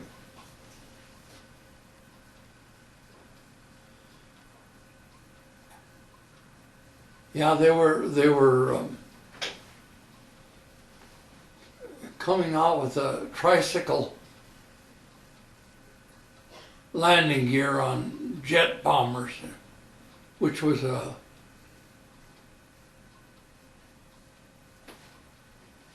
big change from the old propeller airplanes because they took longer runway. And so the big job was to lengthen the air base, and there was a creek that run through the damn base. They had to reroute the creek.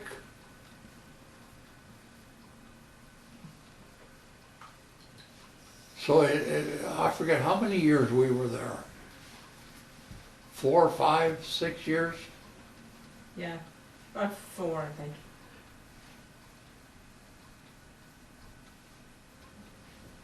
But the nice part of it was the engineer that was in charge of it, he wanted to keep the old crew together. He was real partial to the old crew. So he used to find work for us to do, and we never got laid off during the winter time.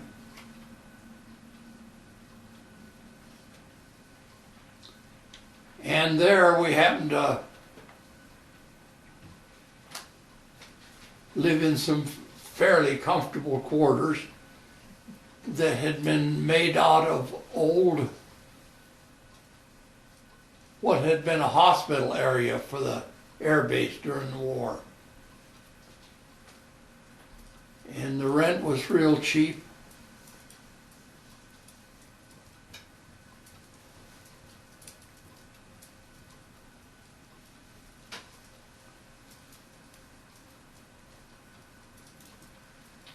So you continued on working for the for the Corps of Engineers until when then?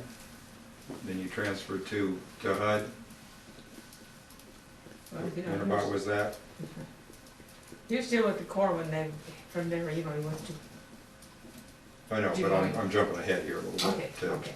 He eventually went to work for HUD in Omaha. Mhm. And I don't know what year that was precisely, but 64 or so. and stayed with them for a long time until you retired.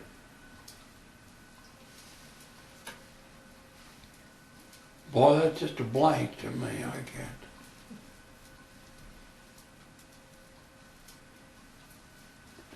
And then after Omaha, after you retired, what then?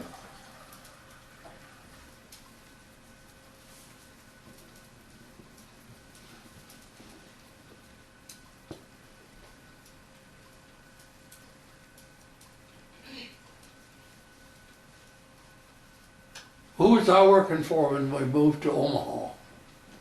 HUD, transferred to the Department of Housing and Urban Development.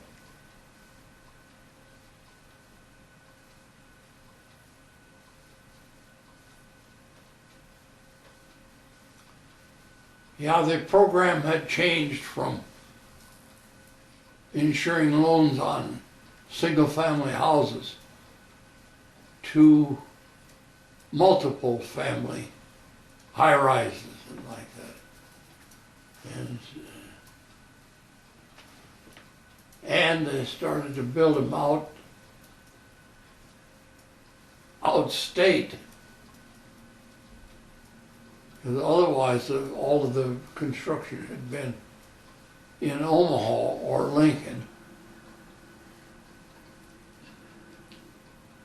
And you don't realize how big a state Nebraska is till you start taking a day to drive out to the end of the state. So you were there until you retired, which was in, when? What year was that? 1983. 83.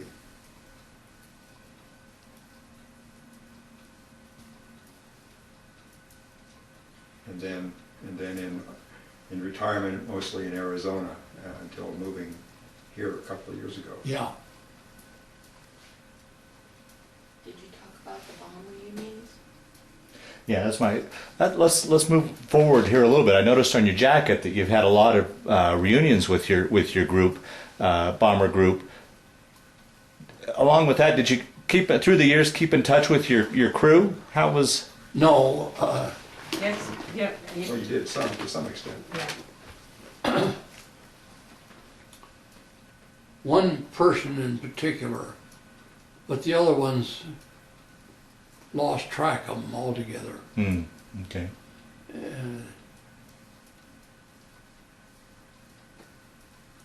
Tell me a little bit more about your reunions.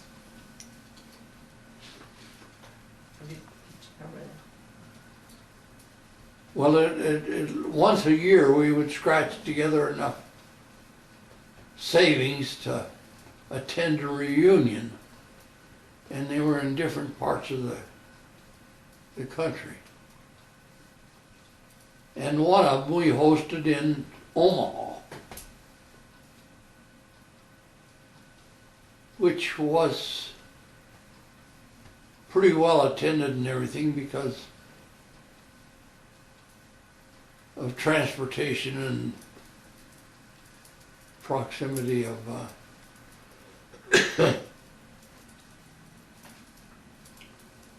travel for a lot of the fellas. And discovered that there were two fellas in Omaha that had belonged to the 380th Bomb Group before I had joined the outfit.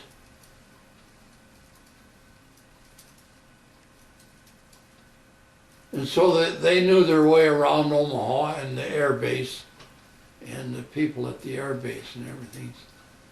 So that was a big help in getting accommodations for everything. Well, tell about your trip to Australia. Or did you? Yeah, you had mentioned that you'd gone back to Australia and saw your old air base. Did you ever manage to get to the Philippines or travel to any other places that you were stationed in your travels?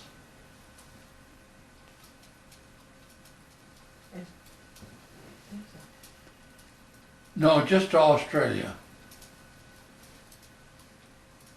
And New Zealand. We were gone about a month? I think it was about a month, yeah. Was there much of your base, that base left over when you got out there? Yes. A few of the old liter-sized beer bottles. And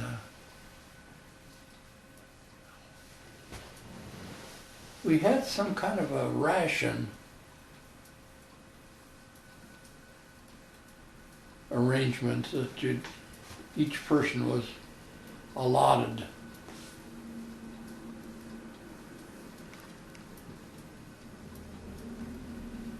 But they still had some of the old runways, and at the base where they were located. And a whole lot of kangaroo and those little, what were those mounds they had? Termite mounds. And they were huge.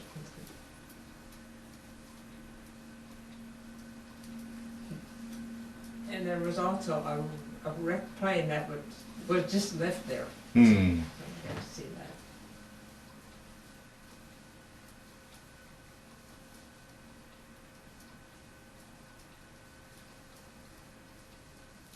Now, Charles, you were in the 380 bomber group. Was there a squadron? Were you in a particular squadron below that? Yeah.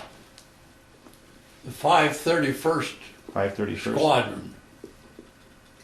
It was the 528th, 29th, 30th, and 31st, 531st. And which Air Force was that? The 380. Fifth. The fifth. Fifth.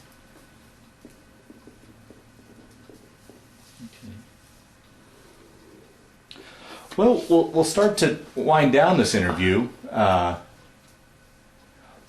One question I always like to ask is, how do you think your war experience affected your life, changed your life, or did it? Was it just simply a chapter in your life, or did it have an effect or a role in your life?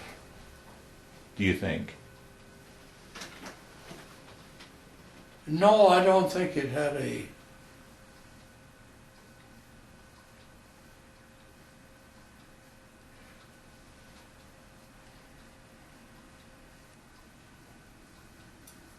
changed my. I had no intentions of ever going back there to live or.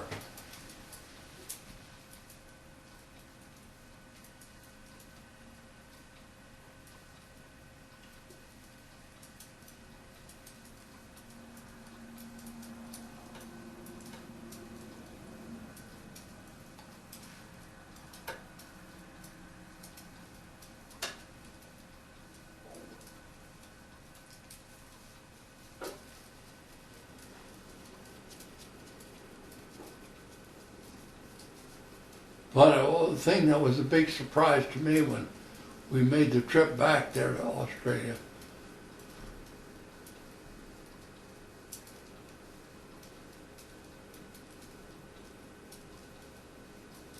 how many busloads of Japanese were visiting Australia for the first time.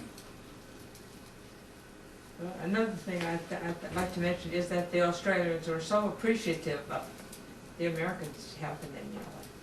You know, that really made it an enjoyable trip. Yeah. After the war, did you have any sort of animosity to the Japanese? Or? No, Okay. I didn't. Yeah. And I never got into Japan, but I don't think that I would have had. Yeah. We always refer to them as the Japs, but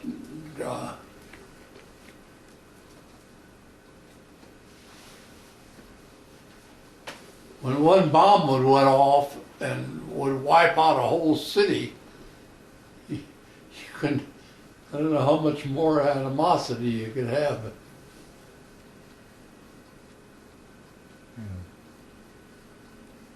And the thing about it was, I had,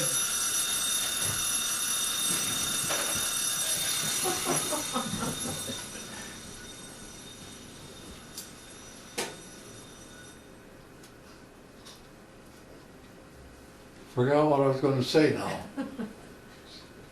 The alarm went off.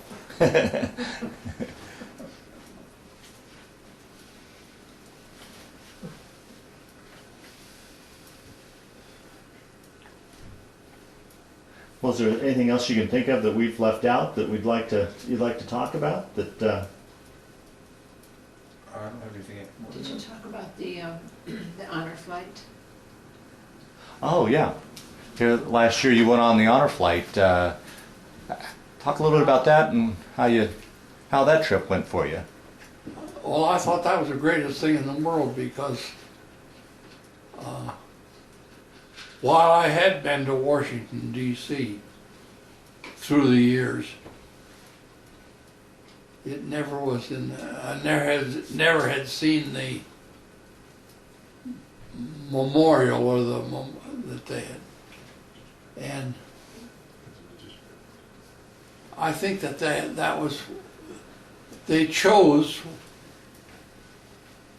the design and like that. That was this, I don't know how it could have made a better choice. Because it had, it gave reference to all of the states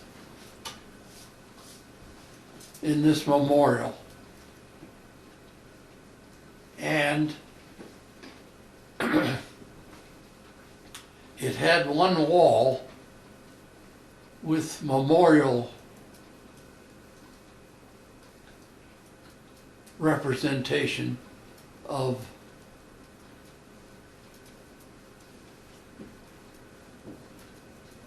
the number of deceased.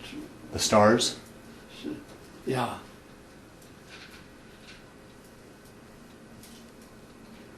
But each star represented, I forget how many hundred. 1,000. 1,000? Mm-hmm.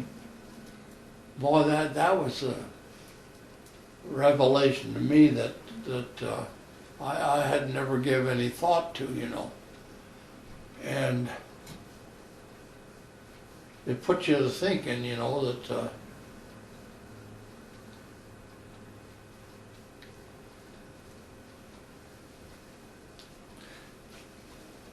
Did you lose anybody's from home in the war? yeah. Walter West is the brother of Royal West.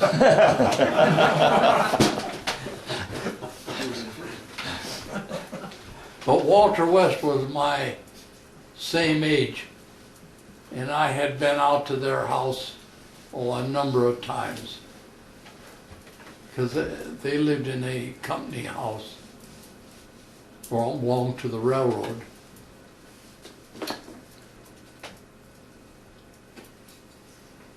Sort of because they had the roundhouse there. That's where they kept the locomotive overnight.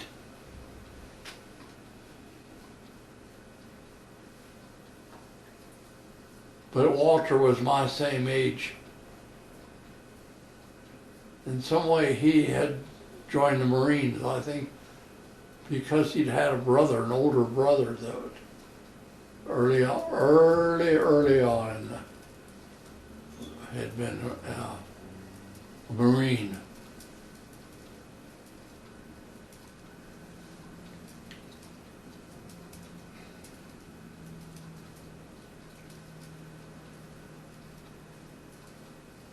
He was killed in action in the Yes. Pacific? Yeah. Mm. And one of the first ones off the landing boat or something like that. Mm.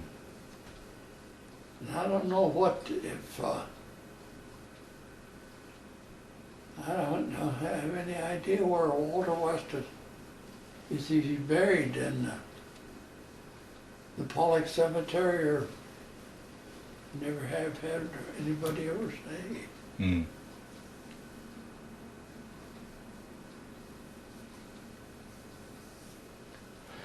Well, Charles, I want to we'll wind down this interview. I want to thank you very much for sitting down to tell your story today. But more importantly, I want to thank you for your service to our country.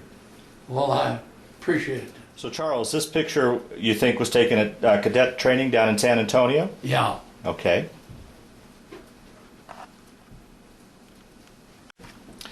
And there's a picture of your crew.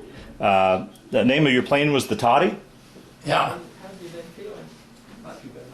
And do you remember where you are in this picture? And that's you second to the right in the picture. Front row. Front row. And the B-24 was a crew of 10, correct? Yes. Okay. And can you describe this picture here? Yes, he was stationed in Tonopah, Nevada, getting his overseas training, and he had one more leave to take, and so I went to, in the middle of the night, I arrived at Tonopah, and I'd never been there before. All the lights were blaring, and so then then he came in from the air base, and I think we spent maybe it was a week probably. That was the last time I saw him then before he went overseas. Oh boy! And then how How long was it before you saw him again after he went from there? From that time, it must have been probably about 14 months. Can you talk a little bit about that time period? You had Charles, the baby. Your husband's overseas in the war zone. Where I'm sure with the censoring and such, you really didn't truly know where he was at.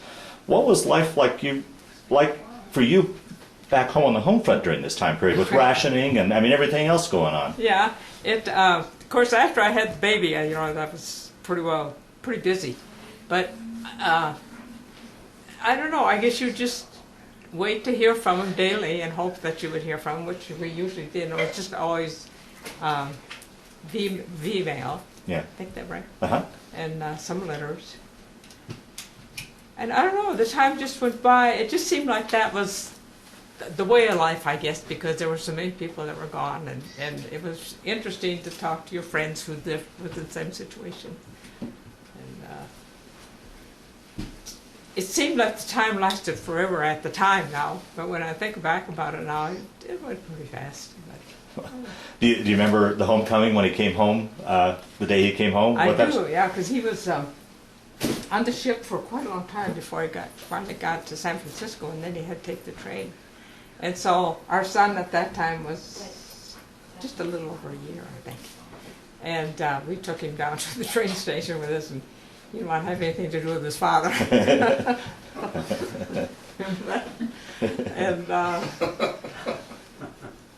of course, and then, he was home for about a month, and then he had a chance to go to California for wrist and whatever they used to call it. And he was on his way. Did you tell him that? Did you say? Oh, you could tell your perspective of it, yeah. Okay. And you met him out there, correct? Or went out with him? So then when we left we had a wonderful month in California, and then we were on our way back I was going to go back home, of course. Our son was staying with my sister, and he was going to Ohio to reassignment, we thought. We got to Albuquerque, and the train stopped. They knew, that they had dropped that second bomb, and of course there was a big celebration there at Albuquerque. That really was interesting, I think, to see people so happy. And I think at Kansas City we had to separate, and I went to Omaha, or to South Dakota, and he went to Ohio. And it wasn't long, and he got a discharge almost right away. So if they had that bomb, I'm sure he would have probably been reassigned and probably had to go back over to Japan. Wow. So how many years have you guys been married? Well, let's see. We got married in 43, so it's going to be 70 pretty soon. Wow. It's still 60-something, but... About 4 years. Well, thanks for your perspective. Well, thank you.